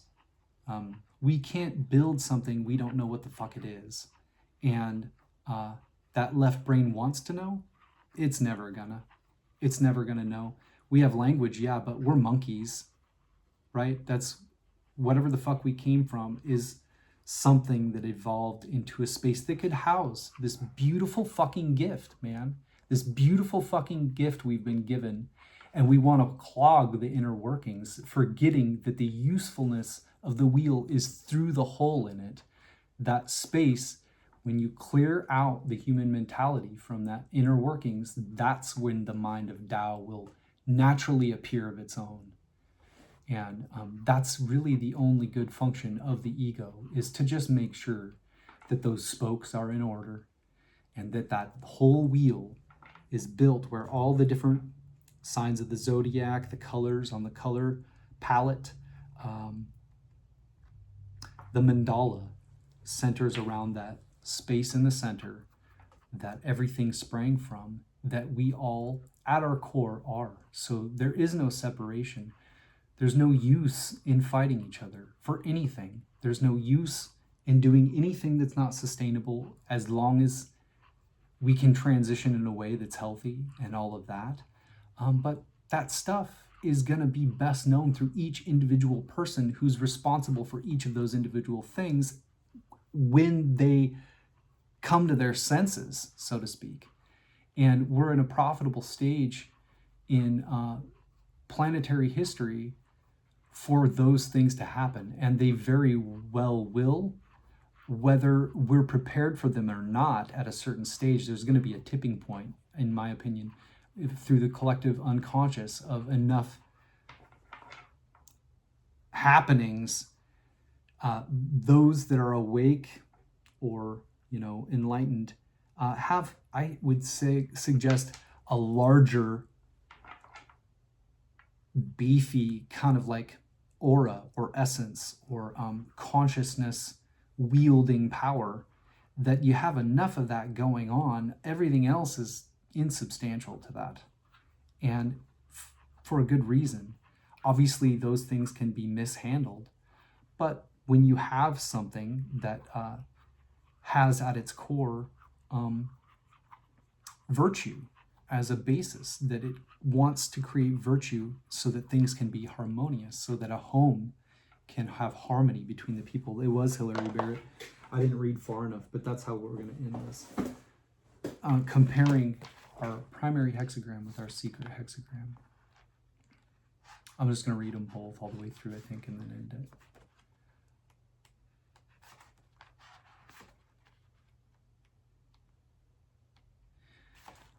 When I was down at the water, though, I was tuning into, first I was really kind of focusing my attention like a blade, like metal. And then I wanted to tune more into and kind of pick up on the, the idea of fairies or the water sprites, or they would build temples around sources of water all the time. That's like it's got its own frequency or something. But if you think of everything in terms of like vibration or frequency, maybe that's what that stuff is just a certain resonance that when you tune to it and you recognize it, you can more easily tune into it again in the future. And the I Ching introduces you to, in terms of imagery of nature and all kinds of things, and family units and different members of a family, to the idea of all the members of a family create one family. All the 64 hexagrams map out all the various fleshings out of the Tao, how it can be manifest in different times and seasons in this constant wheel of change that we're going through. It's called the Book of Changes. Anyway, that idea of tuning into a frequency, that's, I think, what it is. You have enough people tuned into a frequency that's worth tuning into, it becomes something that is unstoppable at a certain stage. And then development is nothing we have to really know what we're doing with the left hemisphere. It's something where the left hemisphere is eventually going to catch up and kind of put language to it as it goes. But anybody that did anything great, it came from that right hemisphere. Mozart, Einstein, some of these people, Benjamin Franklin, I think, was even one of them, but some of them were fairly, kind of like occultish, or maybe I'll use like honestly, just kind of like shamanic, where they're using tools to delve into or create things out from dreams, but bringing things out of that liminal space, that place that the right hemisphere, its abode. And that's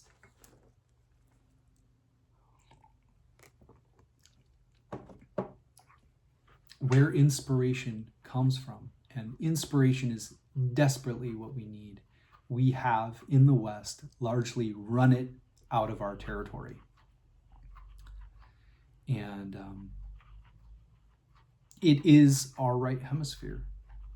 It's something that is underdeveloped. And it is at a time where it needs development. And it's a scary place to end up in suddenly. And through this work, I've attempted to ease myself into it, but sometimes it feels very scary and like I can't go slow enough to be comfortable. But the more you get into adjusting to change, you realize that's the only way God speaks, right? That's the only way the Tao manifests. And there are similarities throughout time. And that's how you get to know. And you get to know by also, with the chameleon, changing colors with the chameleon. You change with the chameleon and you recognize that's what you're already doing anyway. You're already changing with the chameleon as the chameleon's changing. But the part of you that wants to understand every little ounce of it and put language to it, that left hemisphere part of you wants to come in and create order. And it bloody well should. That's its fucking job. It should be doing that. But that's why this work is essential, in my opinion, especially at this stage of the world and human history. And in the last reading, it talked about a sage or king being overthrown that wielded power in such a way that there was not harmony or order maintained, but chaos had arisen, and there was going to be one to overthrow that one. I was able to attain the mandate of heaven through these readings, and I would suggest that the I Ching itself seeks to be something that is needing a recognition and a voice that the Tao speaks through. And the disorder in the world will be history at a certain stage. It is important how we handle it. But everyone has access to this. Everyone can do this. All it takes is discipline. And that's the job of the ego. The ego's job is not to entertain itself to death. It's not to grow lax and allow any old thing to happen, because that's how you get swept up in all kinds of shit and you don't know what you stand for. You think things are important that aren't. And how would you fucking know? You wouldn't. You need to be able to sense it, and sensing it comes from training. And when you train with the wrong tools, you're going to get the wrong results. I'm not going to say that anything other than the I Ching is the wrong tool, so to speak, but I would suggest that a lot of things based in the West are more focused on the left hemisphere than not. Whereas the I Ching coming from the East, I think largely with the Tao being its backing, is something very feminine and right-brained. And that is what we are in desperate need of. It even said in our primary hexagram that the Bicameral Mind said this, that the feminine was to come to the fore in the people in the home, 37.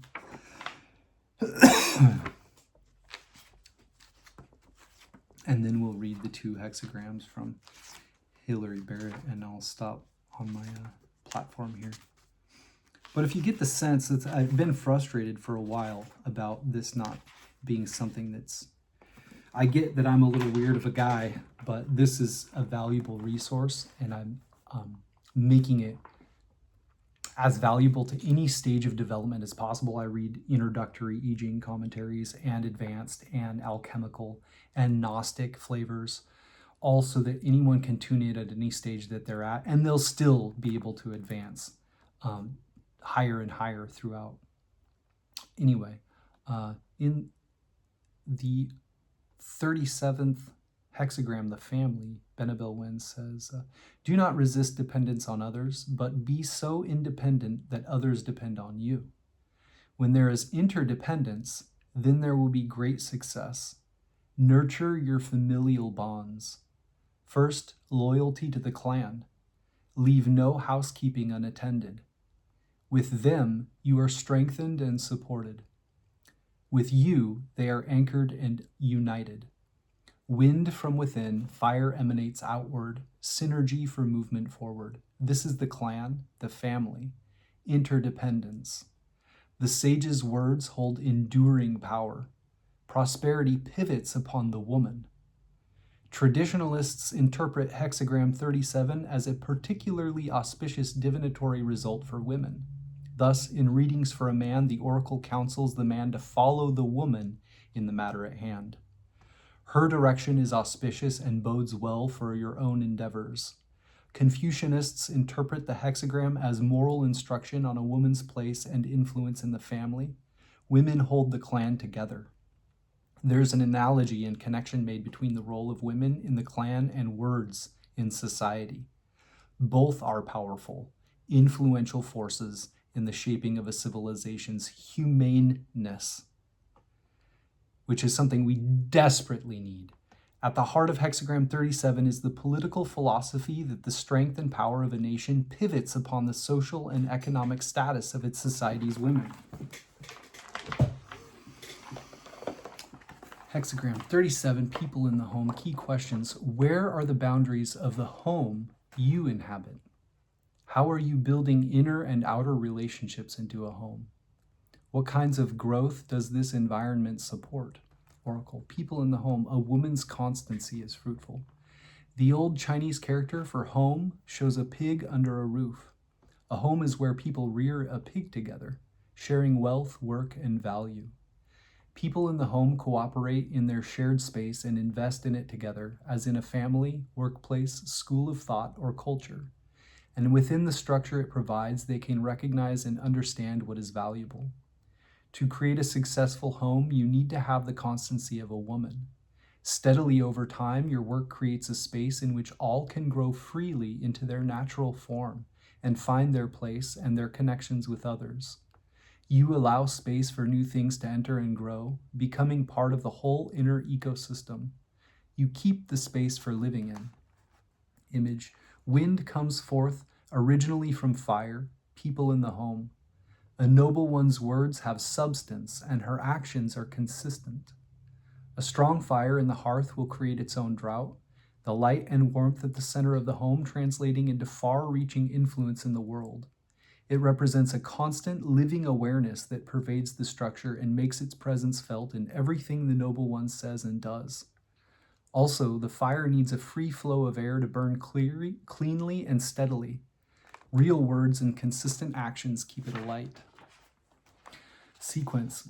People in the home follows from hexagram 36, brightness hidden. Injury on the outside naturally means turning back towards the home, and so people in the home follows. The home is a refuge. Inner light that had to be hidden away from the outside world is secure here and finds expression. When you are unappreciated or unseen, you turn back and connect with like-minded people. Pair. People in the home forms a pair with hexagram 38 opposing. Opposing means outside, people in the home means inside. These two hexagrams describe a single landscape. Every inside must have its outside. Inside you find your fellows, those who share your vision. Outside are the foreigners who see differently and do not belong in this home. And our secret hexagram, which is the hidden influence behind the situation. Key questions, not yet across. How to prepare for the crossing? How will you know when it's time? Oracle, not yet across, creating success. The small fox almost across soaks its tail. No direction bears fruit.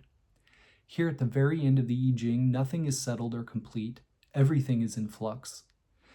A wise fox will only attempt to cross when there is solid ice on the river and then pick his way over carefully, every sense alert. If he sets out when the conditions are not right, he won't be able to complete the crossing. He'll be shamed and stranded at best, and he may be altogether sunk. For a small fox on drifting ice in midstream, there is no useful direction. When you are not yet across, you may be hesitating on the verge of a transition, trying to tell whether it's safe to commit yourself. It's time to use the skills of a wise fox. Image. Fire dwells above stream, not yet across. A noble one carefully differentiates between beings, so each finds its place. There is fire and there is water, the right elements to cook with, but in the wrong places relative to one another. The next task is to find better places for things so they can work together coherently. A noble one uses the qualities of fire above and stream below, a careful, respectful awareness of the undercurrents, like the acute eyes and ears of the fox, attuned to the river's flow beneath the ice. She will develop her understanding of how the different elements and processes in a complex situation fit together and find ways for people to relate more harmoniously. Harmony, that was the key. In our main hexagram, people in the home, it's all about harmony. It's about harmony and accord between people, and that creating a good home by, especially through the yin principle or the feminine principle, the woman. Sequence, not yet across follows from hexagram 63, already across. Things cannot be finished, and so not yet across follows, and so the completion. While there's life, there is change, and no transition can be the end. Everything is in place, and then nothing is in place. You arrive, yet you have barely begun. All that completes is the cycle itself. Terence McKenna says that government has been calling the shots for a very long time, but it's an old operating system. It's outdated. But you can't get past, you can't transcend politics into a void. Politics has been calling the shots for a very long time, but you can't transcend politics into a void, is what he says.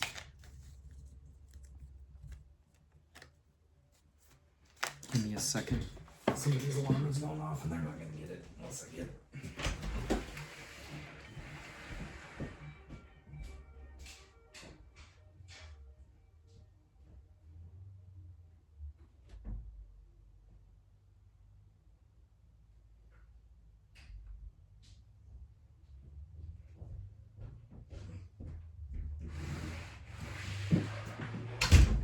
All right.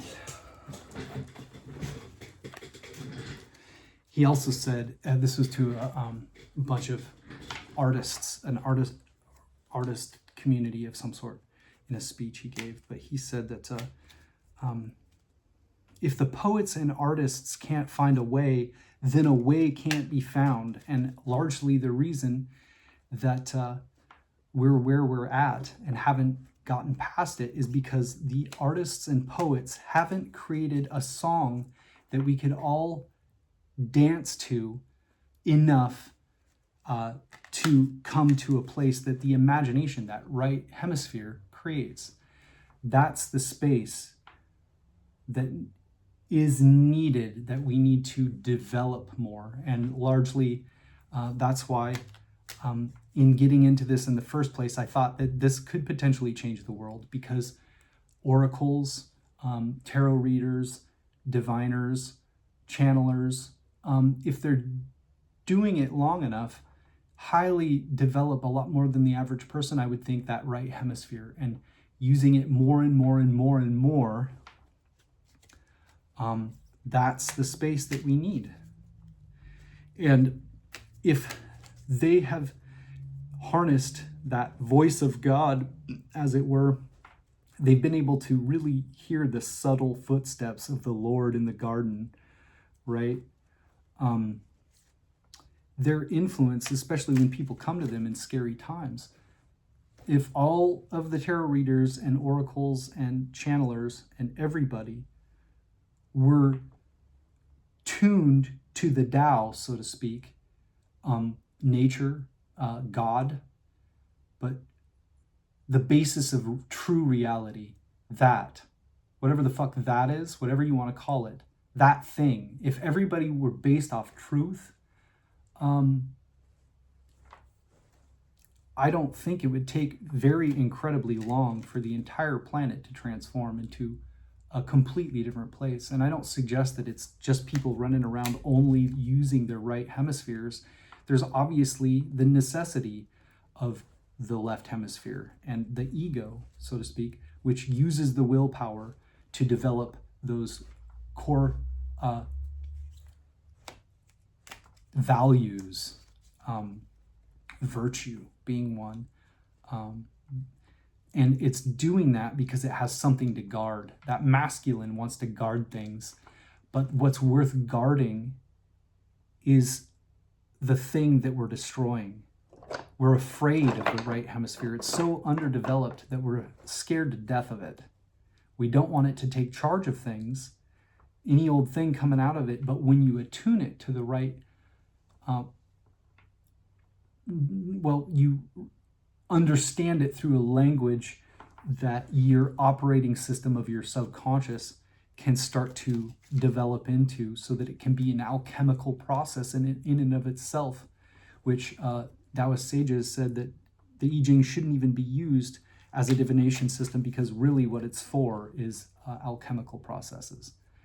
So if we're doing it in real time with the Tao as it's changing and working alchemically through those changes, it shouldn't take a long period of time, if people took it fucking seriously, for humanity to be a completely different thing than what we're used to, and not completely different in that different from its nature, what we all actually are, but different from the bullshit that we think we are, and the division that we think we are, and all of that. It doesn't mean we can't have autonomy and our own like personal space, but when those two things are a partnership, Shiva and Shakti, yin and yang, dancing together, that's the only way anyone can have a balanced inner state, let alone having that expand outward into the rest of society and the planet. And then I think it's not something that has to be overcome, like the human condition, as it were. I think the human condition arises when people don't have that balance. Obviously, either one of those sides of the hemispheres can be abused. But when you can develop them both in harmony together and get them to act in concert, I think that you're not only alchemizing your own internal world, you're creating alchemization for people around you. When you have to put up with other people's shit and you're good at alchemizing your own shit, they're gonna start realizing that that is how things operate effectively. Obviously, at the beginning stages, one can be taken advantage of a little bit, but it's worth it. If all beings are to be saved, that's the only fucking way to do it. If Buddha comes down and he, or realizes that he already was Buddha, why would he want to be alone? Wouldn't he want to be surrounded? If everyone's fucking Buddha, there would not be the world that we live in. And it wouldn't even take that long, especially with the planetary conditions and astrology and all that shit, and all things pointing to like the age of Aquarius and all of that stuff, or Kali Yuga. If Kali Yuga is meant to be a scary time, it's because it's that apocalypto, that apocalypse, the revelation period of time, the time of revelations, of unfoldings that are uncurtained, unshrouded, unveiled, revealed, revelation, the truth being revealed, the masks being removed, these bodies that we think that we are, that are just going to die. None of us is going to live, that I'm unaware of, past 100 some odd years. But that's not even the fucking point. If that's what we think the point is, we're going to have a miserable time here. The societies that honor death more than the West have a better, healthy relationship with it. My wife is a hospice nurse, and I have the benefit of not having to deal directly with people constantly dying, but to hear stories and to be constantly in death's orbit to a degree. And I value that. My mom died. She's right here in this urn, part of her. My siblings have other parts of her. Some of them, did rituals with it and released the ashes. I smoked some of mine to be more connected with her. But yeah, we're all gonna die, and there's not a damn thing we can do about it. But one thing I would suggest we can do is not destroy the next generations coming after us. Everyone wants to leave a legacy. What kind of fucking legacy are you gonna leave if you're so selfish and so hung up on that left hemisphere ego bullshit and using the energy of chi,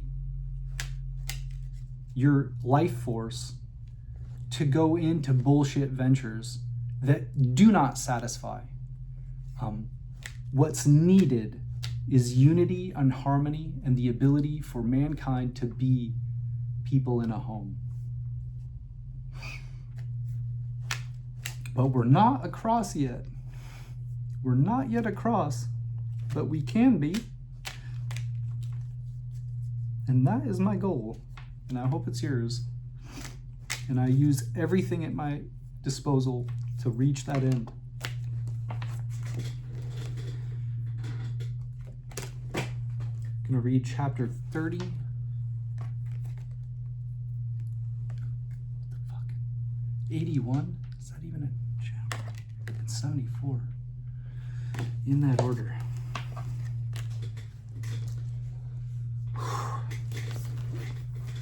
Been a little emotional lately, but I mean, rightly so, I suppose. Chapter 30 of the Tao Te Ching. On that note, I'm going to bring these for emphasis.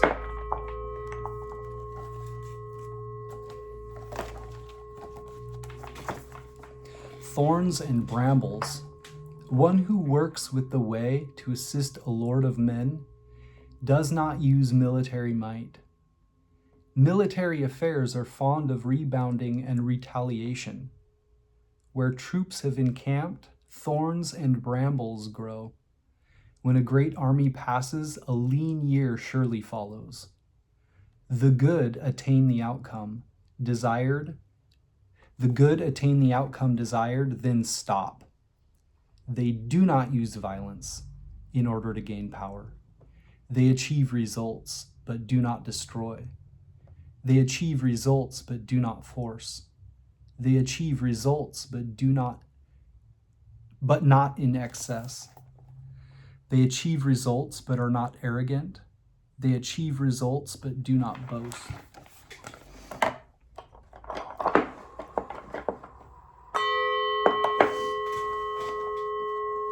And from Jiafu Fang and Jane English, we're about 2 hours, 22 minutes, and 22 seconds into this video. Holy shit. The way. This is the way. Right?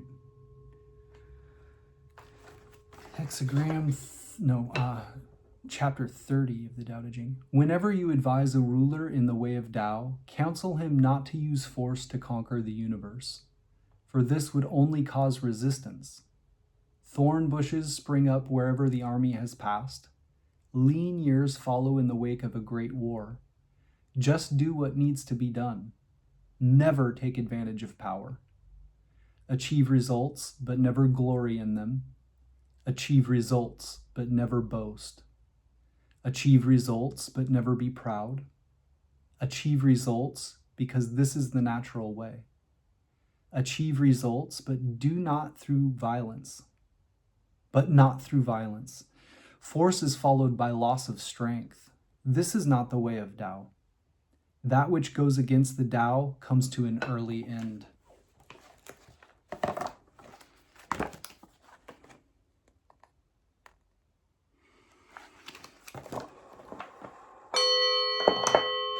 I like the one that says, whatever is not of the Tao cannot last long. Going against nature. Hexagram 81, your own nature. Or chapter 81. Sincere words, the wise. 3, the way of the wise. Okay. Sincere words are not sweet. Sweet words are not sincere. The good are not argumentative. The argumentative are not good. The knowing are not of wide knowledge. Those of wide knowledge are not knowing. The wise do not accumulate.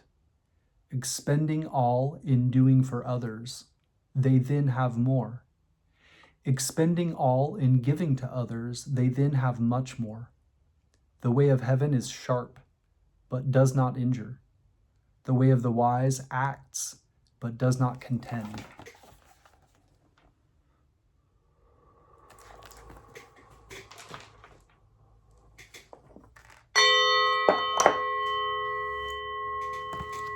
And 81 in Jiafu Fang and Jane English.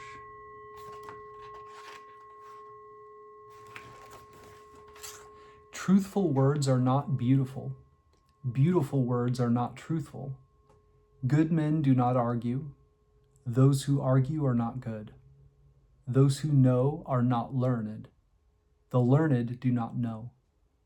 The sage never tries to store things up. The more he does for others, the more he has. The more he gives to others, the greater his abundance. The Tao of heaven is pointed, but does no harm. The Tao of the sage is work without effort.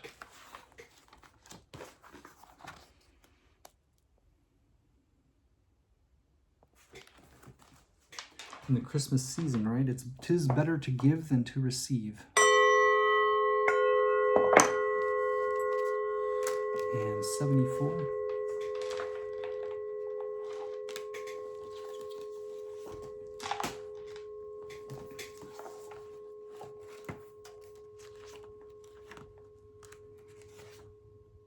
Taking the place. "The people do not fear death. So what means could be used to make death frighten them?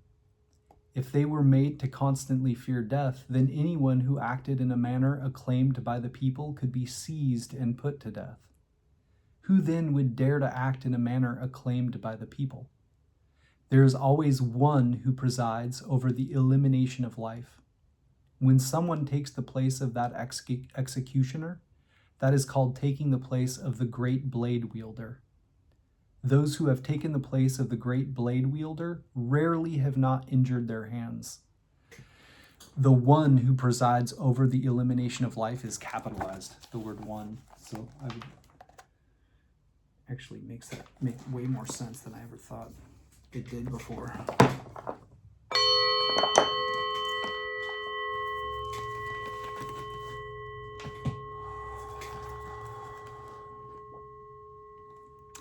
And 74 in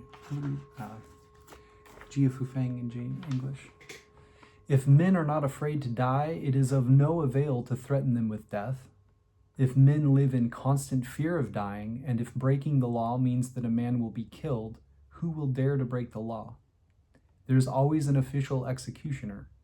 If you try to take his place, it is like trying to be a master carpenter and cutting wood. If you try to cut wood like a master carpenter, you will only hurt your hand."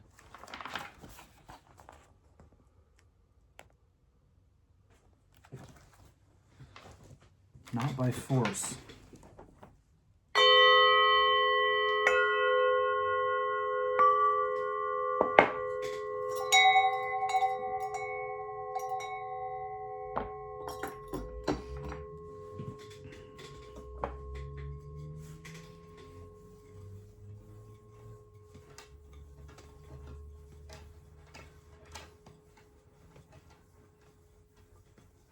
One of my favorite verses as a kid was Jeremiah.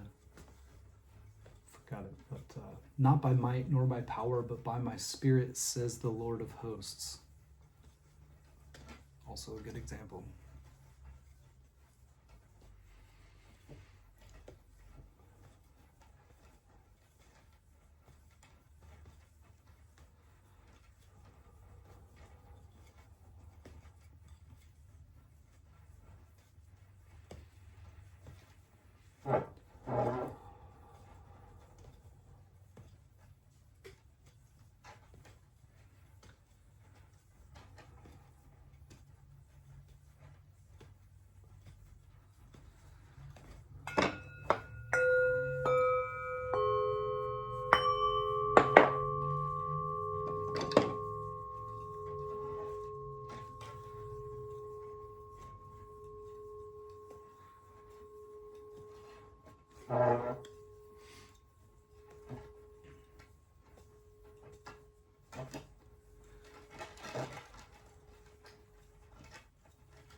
For very specific.